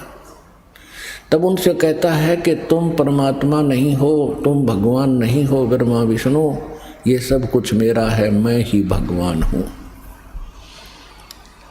तो इससे आगे सूक्ष्म वेद क्या बताता है, मुल्ला माया मग में बैठी हंसा चुन चुन खाई, ये ज्योत स्वरूपी कहे निरंजन में ही करता भाई। एक न करता दो ना करता नौ ठहराए भाई। इनकी अकल देखो। कहते एक भी भगवान नहीं, ये 9 अवतार 9 भगवान मान बैठे, और 10वां आने वाला है नीकलंक नाम से, जिसको कल की अवतार कहते हैं। कहते वो भी ऐसे ही नाच कूद के अपने कर्म बिगाड़ के दुनिया को मार के अपने कर्म खोटे करके और चला जाएगा, फिर ये 84 लाख योनियों में चले जाएंगे। सत्य कबीर दुहाई कि एक सच्चा भगवान है तो कबीर साहिब है, और कोई परमात्मा अविनाशी नहीं है, और कोई सत्य साहिब नहीं है। आज का जो प्रसंग है कि परमात्मा कौन है, उसको हम कैसे सिद्ध करें, कहाँ से प्रमाणित हो,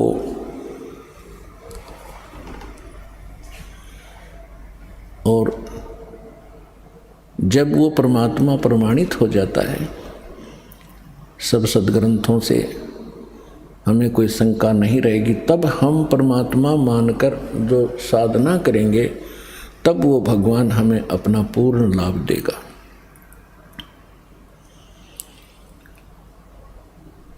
तो प्रसंग चल रहा है कि सच्चा साहिब और सच्चा गुरु ये दोनों ही मिलेंगे तभी हमारा कल्याण होगा। तो पुण्यात्माओं, आपका सौभाग्य है कि आपको मानव शरीर प्राप्त, जो प्राणी के लिए अति दुर्लभ बताया। दूसरी वस्तु जो दुर्लभ है वो सतगुरु यानी सत्संग कहो, सतगुरु कहो। सतगुरु के बिना सत्संग नहीं हो सकता। तो वो भी आज आपको उपलब्ध हुई। आपकी किस्मत का, आपके पूर्व जन्म के संस्कारों का कोई एस्टीमेट नहीं लगाया जा सकता। आप कितने पुण्यकर्मी प्राणी हैं। आज चाहे कोई गरीब है, झोंपड़ी में रहता है, चाहे कोठियों में रहता है, कोई रिक्शा चलाता है, पैदल मजदूरी करता है, या कारों और हेलीकॉप्टरों में चलता है, ये मानव शरीर प्राणी जो हैं ये परमात्मा की भक्ति कर सकते हैं। और दुर्भाग्य उनका अभी जो खिलौनों से ही खेल रहे हैं। सौभाग्य आपका जो भगवान से परिचित हो चुके हैं और इस मार्ग पर अग्रसर हो लिए। अब जैसे 2 प्रकार से ये मानव शरीर आपको प्राप्त होता है। एक तो पूर्व संस्कार से, और एक टर्न वाइज होता है। टर्न वाइज का अर्थ है कि 84 लाख प्रकार के प्राणियों में सब कष्ट उठा के उसके बाद एक मानव शरीर मिलता ही मिलता है, ऐसा विधान है प्रभु का। तो जो इस प्रकार से आए हुए प्राणी हैं, जो टर्न वाइज यानी नंबर वाइज जिनका जन्म हुआ मनुष्य का, तो वो जल्दी सी भक्ति ग्रहण नहीं करते। और जो पिछले जन्म में संस्कार से मनुष्य थे, अब भी मनुष्य पैदा हो गए हैं, तो वो ऐसे मनुष्य जन्म उन्हीं का होगा जो पिछले जन्म में भी कोई ना कोई भक्ति साधना कर रहे थे। तो उनके अंदर एक लगन प्रेरणा न्यारी होती है परमात्मा की तरफ, उनकी पहले से रुचि होती है, जन्म से ही होती है।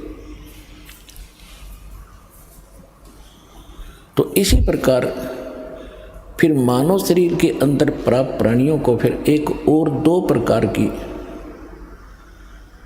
स्थिति होती है। जैसे एक तो भक्ति कर्म होते हैं और एक धर्म कर्म होते हैं।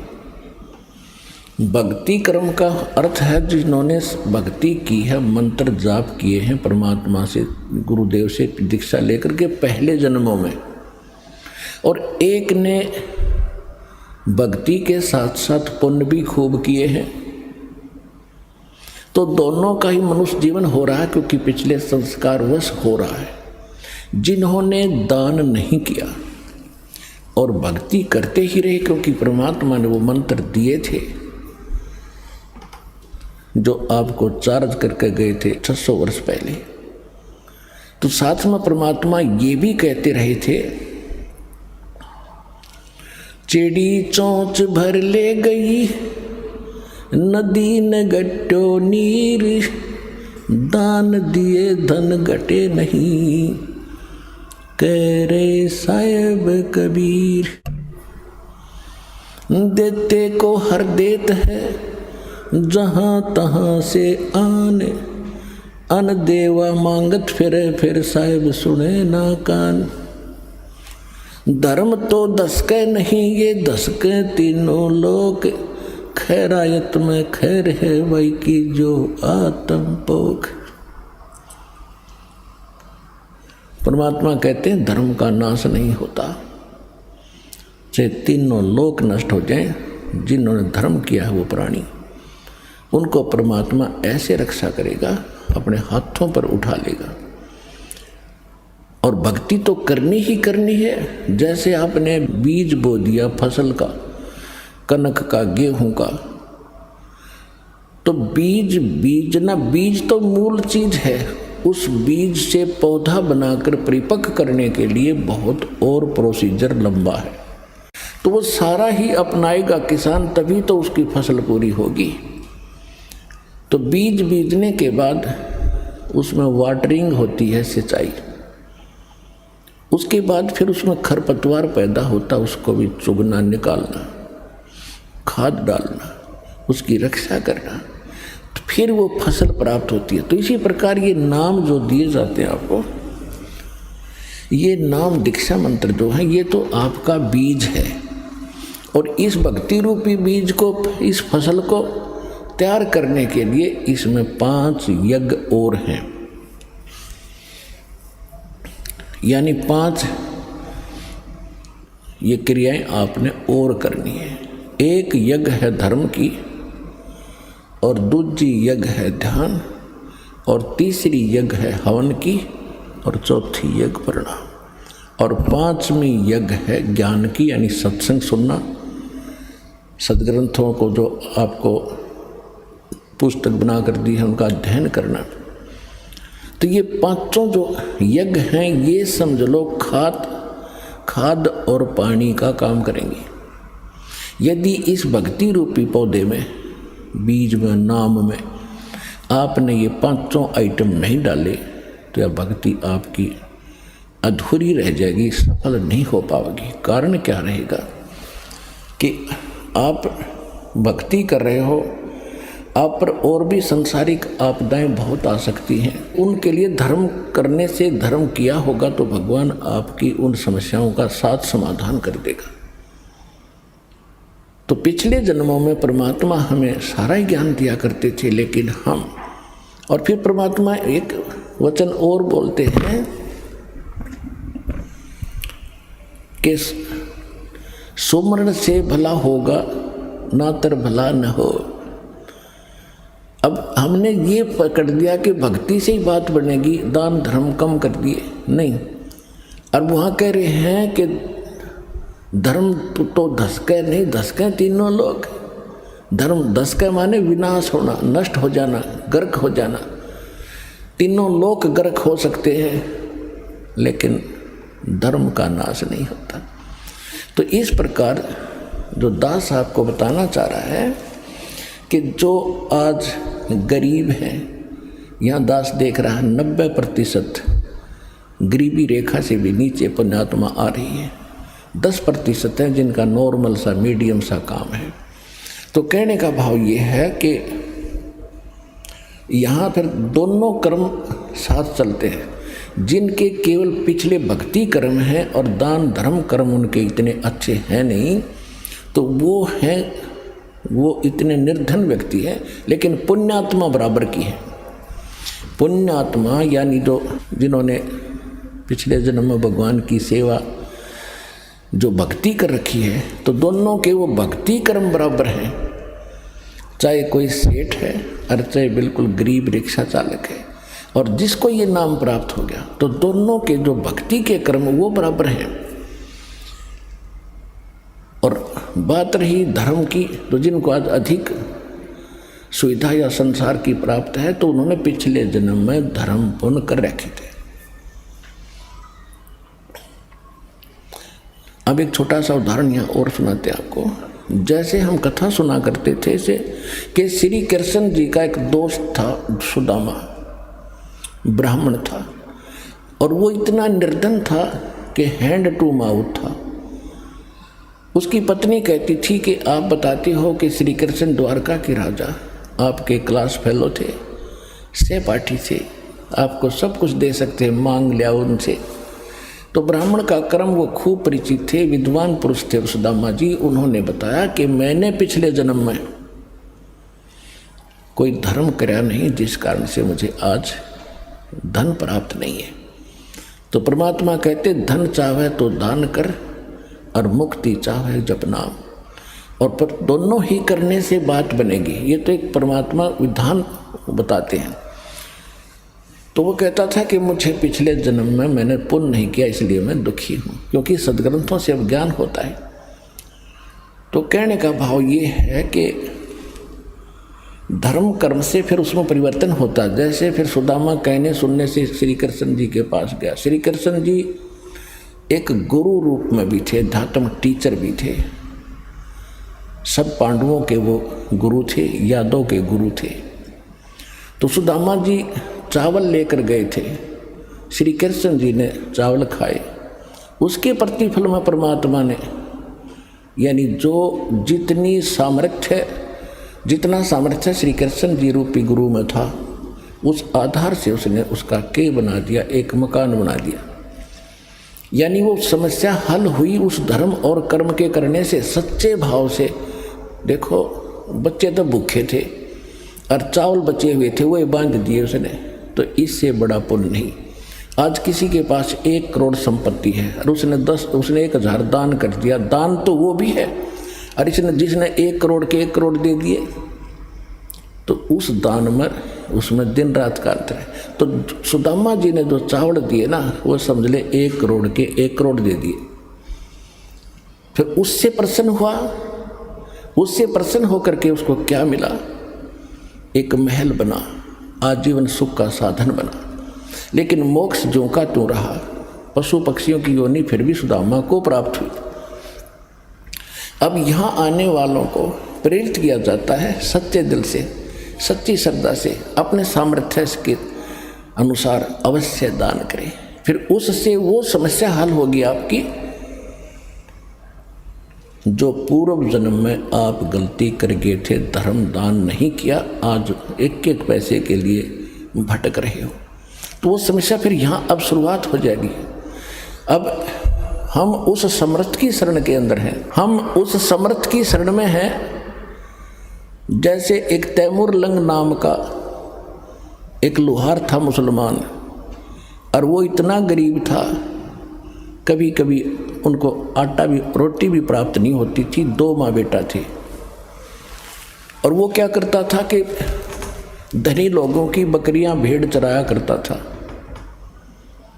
एक दिन लेकिन वो थे धार्मिक, पिछले संस्कार अच्छे थे, अतिथि को भोजन अवश्य कराते थे, आप भूखे रह जाते थे, अतिथि को खाना खिलाकर सोते थे। तो इसी प्रकार परमात्मा वहाँ पहुँच गए एक जिंदा महात्मा के रूप में, जिसमें तैमूर लंग बकरियां चरा रहा था। वहाँ जाकर उनके पास वृक्ष के नीचे बैठ के भगवान तैमूर लंग ने कहा, महाराज भोजन की सुनाओ। परमात्मा ने कहा, भाई भोजन खाऊंगा। तैमूर लंग खाना खा चुका था, फिर घर गया, अपनी माँ से कहा, माँ एक रास्ते चलता साधु है, गांव के बिल्कुल साथ में ही वो वृक्ष के नीचे भेड़ बकरियां बैठी थी और भोजन खाना चाहता है। माँ घर के अंदर केवल 2 रोटी, 1 रोटी का आटा था और बना कर माँ ने रोटी ने बोली, बेटा मैं भी चलूँगी, साधु के दर्शन कर आऊँगी। लेकर लोटा पानी का, 1 रोटी घर में बची थी, आटा वही बना के चल पड़ी। परमात्मा से खाने की प्रार्थना की, भगवान खाना खाने लगे। इतने में माँ ने बार बार कहा उसकी कि महाराज हम बहुत निर्धन हैं, महाराज हम बहुत दुखी हैं, कभी कभी तो आटा भी नहीं मिलता हमें। परमात्मा ने रोटी खा के पी कर लोटा पानी का, एक बकरी बांधन की बेल पड़ी थी, चैन सी पतली पतली सी होती, उसको 4 बार मोड़ ली। वो इतनी पकड़कर उसके बच्चे का कड़मा मारी, उठ कर 7 मारी, 1 2 3 गिन के 7, और फिर मारे लात और फिर मारे मुक्के। अब उसकी माता ने सोचा कि कोई मेंटल साधु था, पागल है, मैंने इसको बार बार छेड़ दिया, टोक दिया, इसने गुस्सा हो गया और साधु पता नहीं बद्दुआ भी दे दे। हाथ जोड़ के कहने लगी, महाराज मेरे बेटे से कोई गलती बन गई। परमात्मा बोले, नहीं माई, तेरे बेटे का जो पहले मैंने 7 सांकल मारी है ना, ये चैन मारी बेल, तेरे बेटे तैमूर लंग को 7 पीढ़ी का राज बख्श दिया मैंने, और जो मुक्के लात मारी है उसके बाद तुम्हारे राज्य टुकड़ों में बट जाएगा। यूं कह रहे थे तो माई सोच रही थी तो कति पागल आदमी है, मेंटल, खाने को रोटी नहीं, हर मन सुखी आशीर्वाद दे रहा है कि 7 पीढ़ी का राज दे दिया। इतने में परमात्मा अंतर्ध्यान हो गए। अंतर्ध्यान हुए तब देखा चारों तरफ, उन्होंने सोचा तो फरिश्ता था, लेकिन यह बात गले नहीं उतर रही थी कि मेरा बेटा राजा बन जाएगा। कहते साधु वचन उल्टे नहीं, चाहे पलट जाओ ब्रह्मांड। उसके बाद वो तैमूर लंग राजा बना। दिल्ली के अंदर इतिहास गवाह है, दिल्ली तक को अपने काबू में कर लिया था और यहाँ पर अपना एक नौकर बैठा दिया था दिल्ली के सिंहासन पर, वो उसको टैक्स देता था। तैमूर लंग के बाद उसका पोता बाबर दिल्ली का बादशाह बना, उससे लगातार 5 पीढ़ी औरंगजेब तक तैमूर लंग का शासन रहा। औरंगजेब के बाद ये टुकड़ों में उनकी पीढ़ी अलग अलग राज्य बट गए थे। रोटी तैमूर लंग को दीनी, तात सात बाद सैलीनी। आप अन्नदेव की आरती में पढ़ते हो तो पुण्यात कहने का भाव ये है, दास जो आपको आज आध्यात्मिक जो प्रवचन सुनाना चाहता है कि जो पिछले गलतियां कर चुके हैं और अब दान धर्म ना करके आज बहुत दुखी हैं, बहुत बड़ी समस्या रोजी रोटी की उनके सामने, इस समर्थ के पास आने के बाद ये समस्या नहीं रहेगी। पर समस्या ये रहेगी कि आपको विश्वास कब होगा कि कबीर इज गॉड। जिस दिन आपका हृदय मान लेगा, सुनी सुनाई बातों से नहीं बनेगी बात। आत्मा का साथी है भगवान, इस मन का साथी नहीं है। मन तो काल का एजेंट है और परमात्मा की भक्ति से इस मन को भी आत्मा अपने अनुकूल करेगी। अब तो ये आत्मा के ऊपर बैठा है, इसने आत्मा को अपनी वाहन बना लिया और जहाँ पकड़ के ले जाता गंदे कर्म करा के इसके सहारे चल रहा है। फिर आत्मा इसके ऊपर बैठेगी और इसकी स्पीड बहुत है टट्टू की, इस मन की।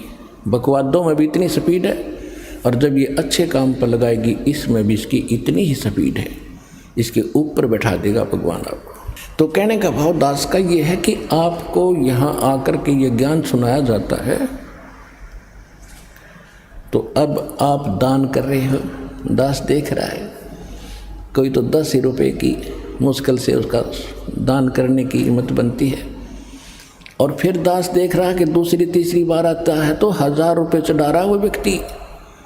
आत्मा गदगद हो जाती है कि मालिक ने सुन ली इस अपनी आत्मा की, क्योंकि परमात्मा का विधान है। कहते हैं आप 1 रुपया दान करोगे 1000 देता दाता आपको। जो दान आप यहाँ करते हो वो आपका नहीं, वो तो भगवान का हो गया, आपका नहीं रहा। उसके बदले में आपको तो 1000 मालिक ने उसी समय लिख दिया आपके अकाउंट में, लेकिन वो अकाउंट आपको दिखता कौन।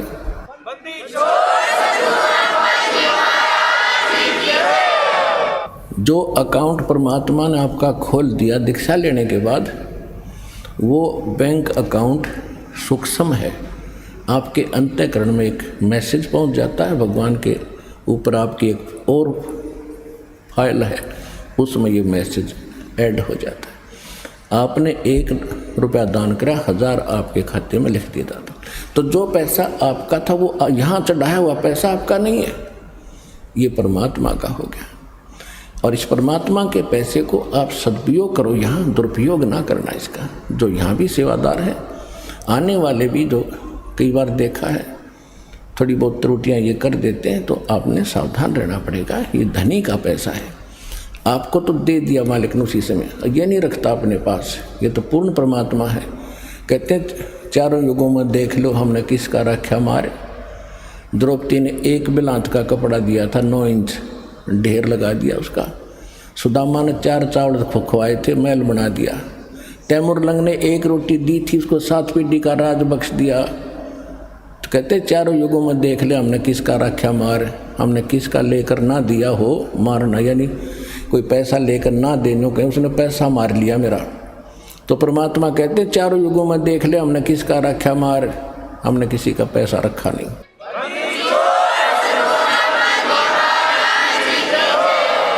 तो सबसे पहले हमारे हृदय में ये समाना चाहिए कि हु इज गॉड, परमात्मा कौन है। और परमात्मा को पहचानने के लिए हमने कौन से प्रमाण स्वीकार्य होंगे। सबसे पहले हमारे सदग्रंथ। हमारे सदग्रंथ कौन से हैं? पवित्र हिंदू धर्म के नाम जो लिख दिए गए हैं, पवित्र 4 वेद, ऋग्वेद, यजुर्वेद, सामवेद, अथर्ववेद, पवित्र श्रीमद् भगवद गीता, पवित्र 18 पुराण।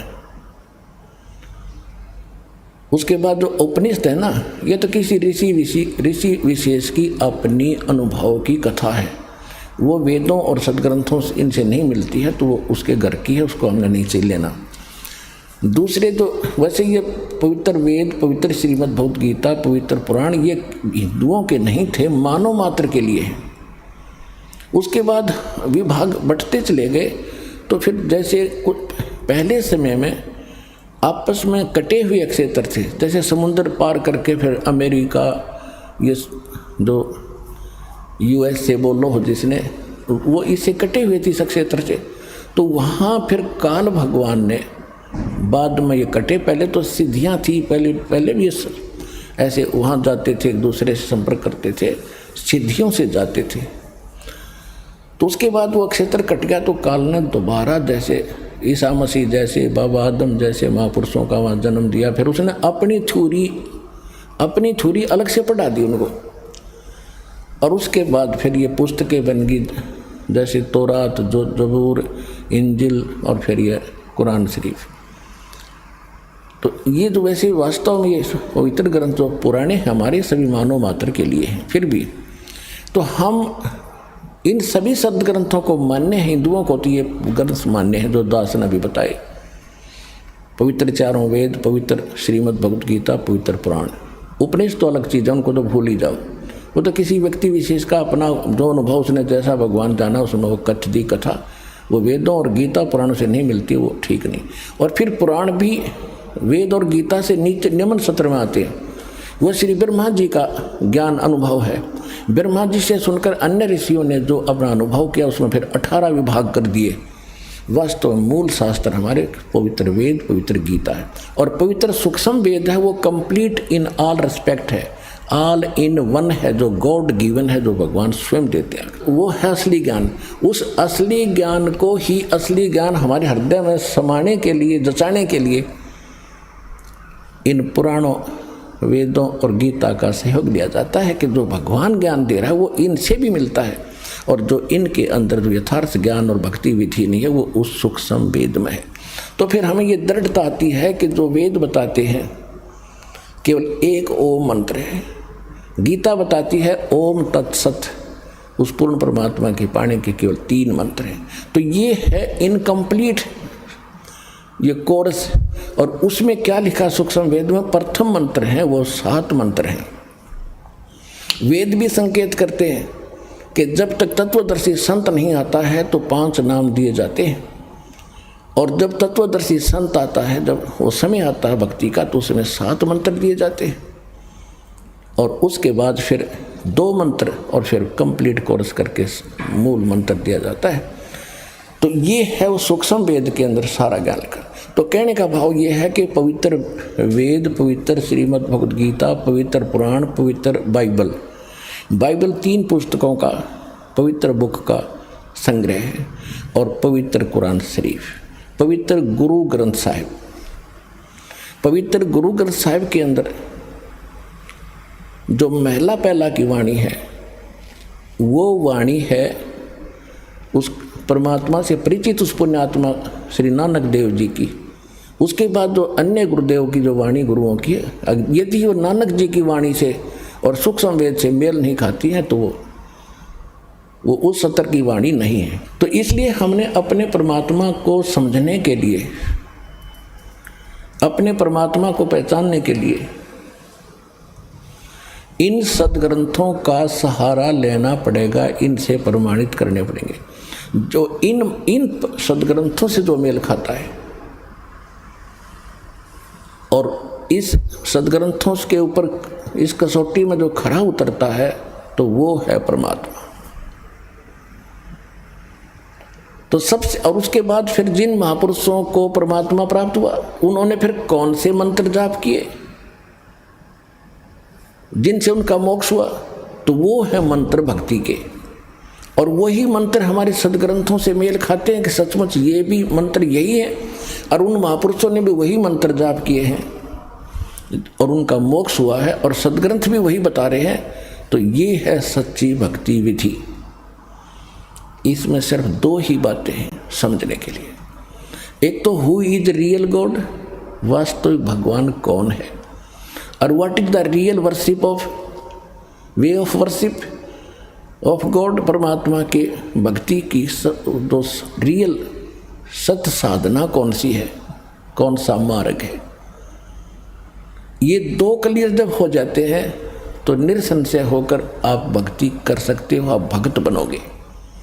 श्रीमद् भगवद गीता अध्याय नंबर 2 के श्लोक 53 में 53 में कहा कि अर्जुन, जिस समय तेरी बुद्धि भिन्न भिन्न प्रकार के भ्रमित करने वाले वचनों से हटकर एक तत्व ज्ञान पर स्थिर हो जाएगी, तब तो तू योग को प्राप्त होगा, तब तो तेरी भक्ति प्रारंभ होगी, तू भगत बनेगा, योगी बनेगा। तो इस दास का जो उद्देश्य है और भगवान का जो काल से प्रोमिस है, एग्रीमेंट है, वो यही था। काल ने कहा था कि आप अपना ज्ञान देकर अपना बनाना प्रभु, बाई फोर्स ना करना। जो आपके ज्ञान को मानेगा आपका हो गया, जो मेरी बकवादों में उलझा रहेगा वो मेरा होगा। मैं उसको खाऊंगा, नचाऊंगा, जन्म मृत्यु के अंदर उनको चक्कर कटाऊंगा, उसमें बाधा ना करना। परमात्मा को तो पता ही था अगर मैं इनको ले जा सकता हूँ 1 सेकंड के अंदर सब पूरे विश्व को, लेकिन ये वहाँ जाकर भी ये को बंद करेंगे, ये फेर पटकने पड़ेंगे वापस मैंने। तो पहले वहाँ ले जाने के योग्य बनाया जाएगा आपको, यहाँ से आपकी भक्ति कर्म बढ़ा के, आपके अंदर साधुतापन पा के, आपको सच्ची लगन लगा के, उस सच्चा ज्ञान बता करके आपके अंदर विशेष तड़फ बना के आपकी एकमात्र लगन सतलोक जान की होगी, तब वहाँ जाओगे। तो उसके लिए ये यहाँ की व्यवस्था और ऊपर की व्यवस्था का साथ साथ चित्रार्थ और वर्णन किया जाता है, ताकि आपका मन इस गंदे लोक से हटके उस सुखमय लोक में ऐसा प्रेरित हो जा जैसा हम वहाँ से यहाँ आने के लिए इतने उत्सुक थे। इतनी ही उत्सुकता, इतनी ही प्रबल प्रेरणा यहाँ से वहाँ जाने की हो। और ये होगी क्योंकि अभी तक तो हमें ज्ञान का कैख है भी नहीं पता था। हमने तो जन्म मरण के खचड़े कोई पूरा मान रखा था, बस यही है, इतना ही काम है, मरो सभी मरते हम भी मर जाते हैं, कोई फर्क नहीं पड़ने वाला। अब पता चलेगा इसे बहुत फर्क पड़ने वाला। कोट जन्म हो गया, हमने धक्के खाते, गधे कुत्ते सुअर बन के यहाँ भटकते। थोड़ा सा मनुष्य शरीर है, इसमें सुख का भोजन मिल जाता है, इस पे हम पता नहीं क्या बन बैठे। तो अब हमारी तो वो ज्ञान की आंखें खोलेगा भगवान, फिर हमने भूत भविष्य और वर्तमान सारा दिखाई देगा। तो जो प्रसंग चल रहा है उसी पर आते हैं। परमात्मा को पहचानना सबसे पहला काम है अपना, क्योंकि आज तक हमने डेफिनेशन ऑफ गॉड का ही नहीं पता। परमात्मा की, प्रभु की परिभाषा से परिचित नहीं। कोई कहता भगवान निराकार है, कोई कहता भगवान श्री कृष्ण है, श्री राम है, ब्रह्मा जी, श्री विष्णु जी, श्री ब्रह्मा जी, श्री शिव जी यही भगवान है। फिर हनुमान जी भगवान है, फिर गणेश जी भगवान है। उसके बाद ये मंडी मसाने जो हमने आप बना रखे हैं, ये भी भगवान बना दिए। देखो परमात्मा की परिभाषा क्या है। परमात्मा की व्यवस्था ऐसी है जैसे यहाँ आप देखते हो अधिकारी हैं, कर्मचारी हैं, अधिकारी हैं, और फिर मंत्री, मुख्यमंत्री, प्रधानमंत्री हैं, ये सभी साहब कहलाते हैं। जैसे कोई डिप्टी कमिश्नर साहब, कमिश्नर साहब, मंत्री साहब, मुख्यमंत्री साहब, प्रधानमंत्री साहब, राष्ट्रपति साहब, तो ये सभी साहब हैं। साहब माने मालिक हैं, भगवान हैं, प्रभु हैं। अपने अपने सत्र के, अपने अपने अक्षेत्र के, अपनी जुरिडिक्शन में ये इतने इतने साहब सारे ही हैं। लेकिन रियल साहब कौन है? रियल साहब, रियल मालिक देश का राष्ट्रपति होता है। इसी प्रकार हमने इस परमात्मा की परिभाषा को समझना है। जितने ये देव हैं, गणेश जी हैं, ब्रह्मा विष्णु महेश जी हैं, और माता हैं, दुर्गाएं हैं, देवियां हैं, ये सभी साहब हैं, ये ईश्वरीय शक्ति प्राप्त हैं, लेकिन इनकी सीमा है, जुरिडिक्शन है। ब्रह्म 21 ब्रह्मांड का साहब है, ब्रह्मा विष्णु महेश एक एक विभाग के मंत्री हैं, साहब है मंत्री। रजगुण विभाग के ब्रह्मा जी, सतगुण विभाग के विष्णु जी, तमगुण विभाग के शिव जी। ये तो केवल एक ब्रह्मांड के अंदर एक विभागीय मंत्री है। और इनका पिता जो ब्रह्म है, जहाँ से बात शुरू हुई थी कि ब्रह्म सरपुरुष, ये भी अपने आप को भगवान कहता है। ये केवल 21 ब्रह्मांड का प्रभु है, स्वामी है, ब्रह्म है। ये भी नाशवान, इसके अंतर्गत जितने प्राणी सब नाशवान, ब्रह्मा विष्णु महेश तक नाशवान। उसके बाद ब्रह्म से आगे परब्रह्म, परब्रह्म माने नेक्स्ट गॉड, अगला स्वामी, इसको अक्षर पुरुष भी कहते हैं। ये 7 संख ब्रह्मांड का प्रभु है, स्वामी है, साहिब है। इसके ऊपर है फिर पूर्ण ब्रह्म, परम अक्षर ब्रह्म यानी सत्य साहिब। वो असंख्य ब्रह्मांड का प्रभु है, असंख्य ब्रह्मांड का मालिक है, इंक्लूडिंग अक्षर पुरुष एंड सर पुरुष।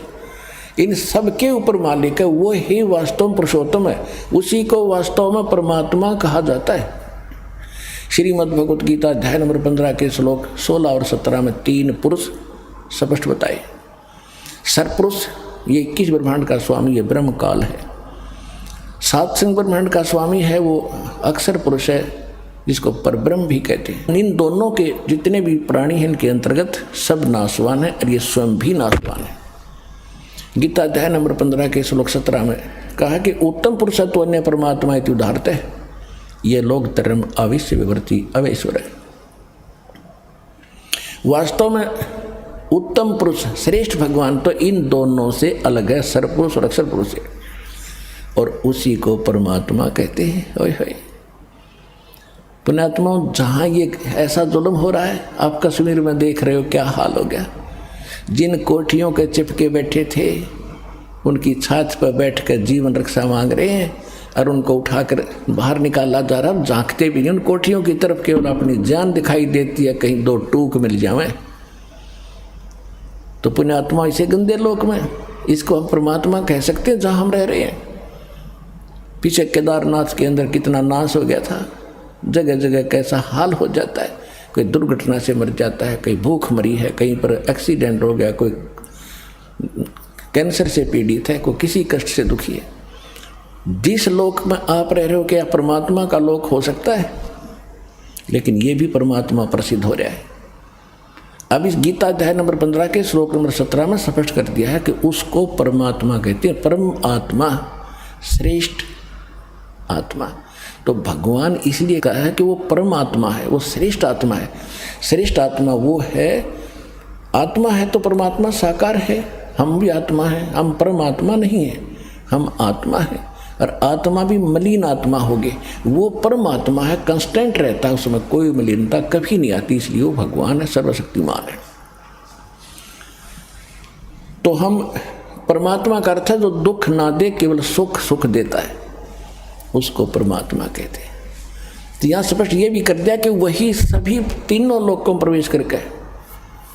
अब तीन लोक की दो प्रकार स्थिति होती है। जैसे एक तो हरियाणा की राजधानी और एक राजधानी सेंटर की, राजधानी दोनों ही है, कैपिटल दोनों कहलाती है, पर दिन रात का अंतर है। ऐसे ये लोकों का अंतर है। जैसे एक तो ये लोक है पाताल, पाताल लोक, पृथ्वी लोक और स्वर्ग लोक, ये भी तीन लोक हैं। फिर तीन लोक इससे हटकर हैं।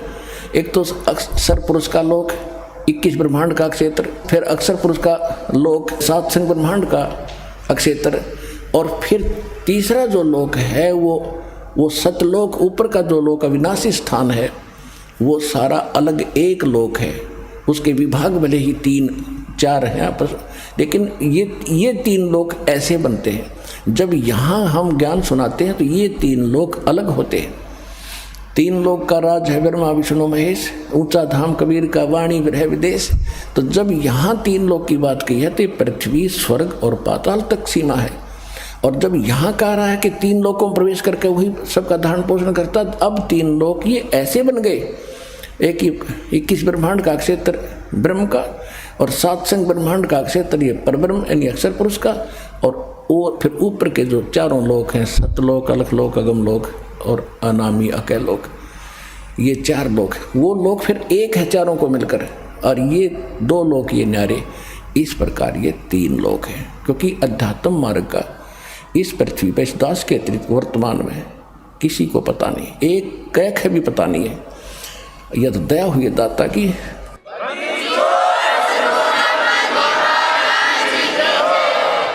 ये सब अपनी अपनी डफड़ी पीट रहे हैं। ये तो इतना है कि जैसे आम जनता है, उन्हें अपने काम से मतलब है, और जो साधु संत बना दिए काल ने,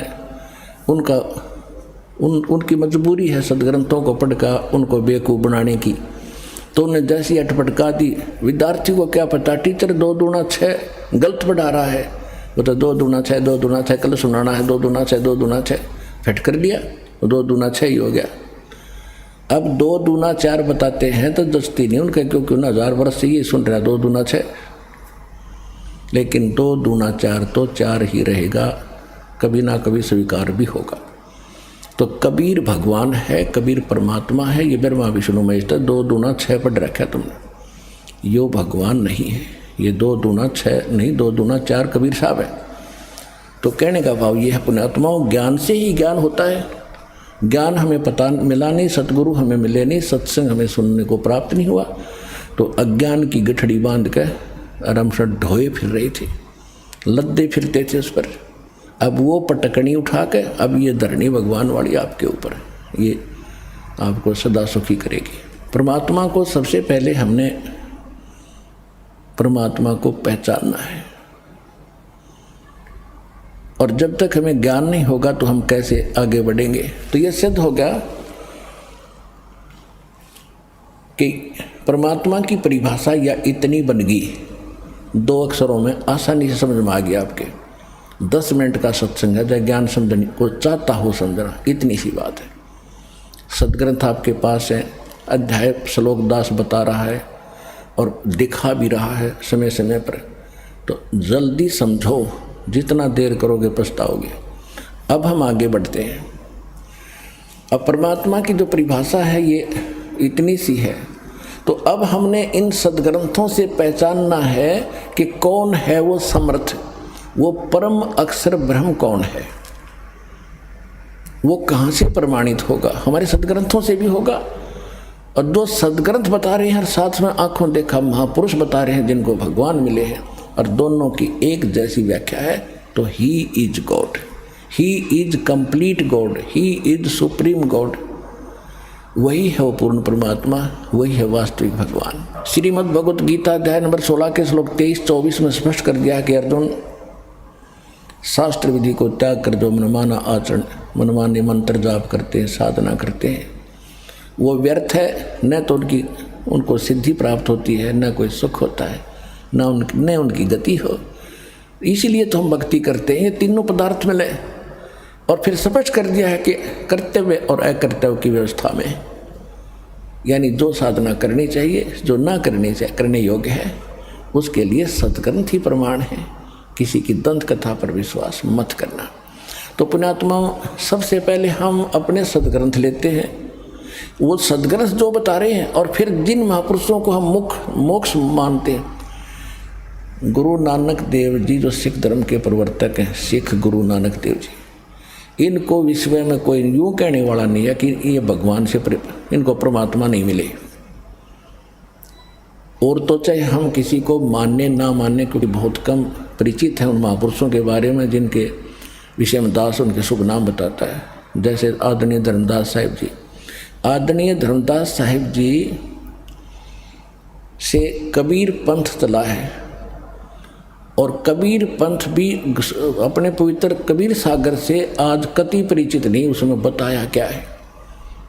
अब सबसे बड़ी समस्या दास के सामने ये आई है कि कबीर पंथ में मेरा जन्म हुआ। जन्म का मतलब ये नहीं है कि जन्म से ही मैं कबीर पंथी था, नहीं। अध्यात्म जो जन्म मेरा कबीर पंथ में हुआ, गरीब दास वाले पंथ में, गरीब दास का पंथ भी कबीर पंथ कहलाता है। जब दास ने आदरणीय गरीबदास साहिब जी की जो वाणी पढ़ी, देखा, और जो गरीबदास पंथ के लोग साधक जो साधना कर रहे थे उनका अंतर देखा, माथा ठनकता था कि ये मानने या इनकी लोक वेद को माने। इतना ज्ञान उस समय नहीं था। आइए अब हम उन श्रद्धालुओं के अनुभव जानते हैं जो जगत गुरु तत्वदर्शी संत रामपाल जी महाराज जी से दीक्षा प्राप्त कर चुके हैं तथा उनके द्वारा बताए गए भक्ति मार्ग पर चल रहे हैं। नमस्कार सर। नमस्कार सर। सर क्या नाम है आपका? वीरेंद्र दास। वीरेंद्र जी आप कहाँ से हैं? गांव खैरानी, जिला महेंद्रगढ़, तहसील अटेली। संत रामपाल जी महाराज जी से नाम दीक्षा आपने कब ली? 2014 को। संत रामपाल जी महाराज जी से नाम दीक्षा लेने से पहले आप क्या भक्ति साधनाएं करते थे? सर जैसे घर में जो प्रथा थी, दुर्गा की पूजा पाठ वगैरह करते थे। तो फिर आप संत रामपाल जी महाराज की शरण में कैसे आए? सर 2013 की बात है, मेरे साथ का एक लड़का मिलिट्री में था, वो अचानक ख़त्म हो गया। तब मैंने सोचा कि अपना भी समय आ गया। तब मेरा एक भगत भाई गांव में है, उससे पूछा, भाई वो बोला मैंने संत रामपाल जी महाराज से नामदान लिया है। तो मैं बोला यार मुझे भी ले चल। तब मैं 2014 में उसके साथ बरवाड़ा गया और वहाँ मैंने नामदान लिया। सर संत रामपाल जी महाराज से नाम दीक्षा लेने के बाद आपको क्या लाभ प्राप्त हुए? हाँ सर, मुझे लाभ, एक तो मेरी ज़िंदगी बची सर। मैं सुबह उठ के अटेली जा रहा था, तो मैं रास्ते में मुझे नींद आ गई। मैं फर्स्ट नाम भी ले रहा था, संत रामपाल जी महाराज ने जो नाम दिया था, तो मुझे नींद आ गई। मैं 5 किलोमीटर सोते हुआ चला गया नींद में ही, तो पेड़ से जाके गाड़ी टकरा गई और गाड़ी ख़त्म हो गई और मेरे थोड़ी सी पैरों पे खरोच आई। और पहला तो मुझे ये फ़ायदा हुआ सर संत रामपाल जी महाराज की कृपा से। दूसरा फ़ायदा ये हुआ, 2017 में मेरे पापा बीमार हो गए, तो अचानक हम भात लेके गए हुए थे। संत रामपाल जी महाराज से मैंने नाम भी ले रखा था। रास्ते में पेशाब बंद हो गया, तो वहाँ भात तो नहीं दिया गया, मैं पापा को लेके वहाँ चला गया। वहाँ उन्होंने बताया भाई पेशाब बंद है। तो वहाँ से मैं झुंझुनू गया, वहाँ से पेशाब तो वहाँ चीरा वगैरह लगा दिया। फिर मैं नारनौल आया, यहाँ चेकअप वगैरह करवाया। तब उन्होंने कहा भाई आपके पापा के कैंसर है। मैंने 2017 में 7वां महीना की 2 तारीख को पापा को यहाँ चेकअप नारनौल करवाया। फिर वहाँ से मैं जयपुर गया, जयपुर उन्होंने कैंसर बताया।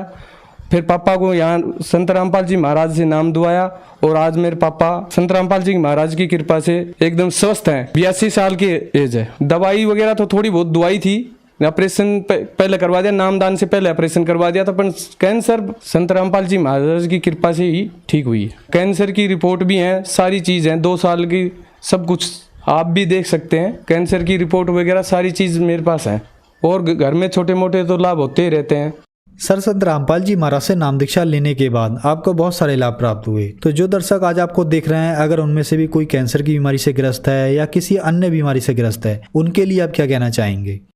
संत रामपाल जी महाराज आए हुए हैं, अपना नामदान लें और अपना कल्याण करवाएं।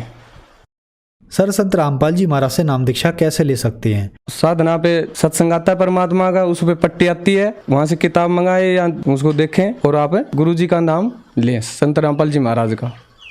धन्यवाद सर। सत्संग।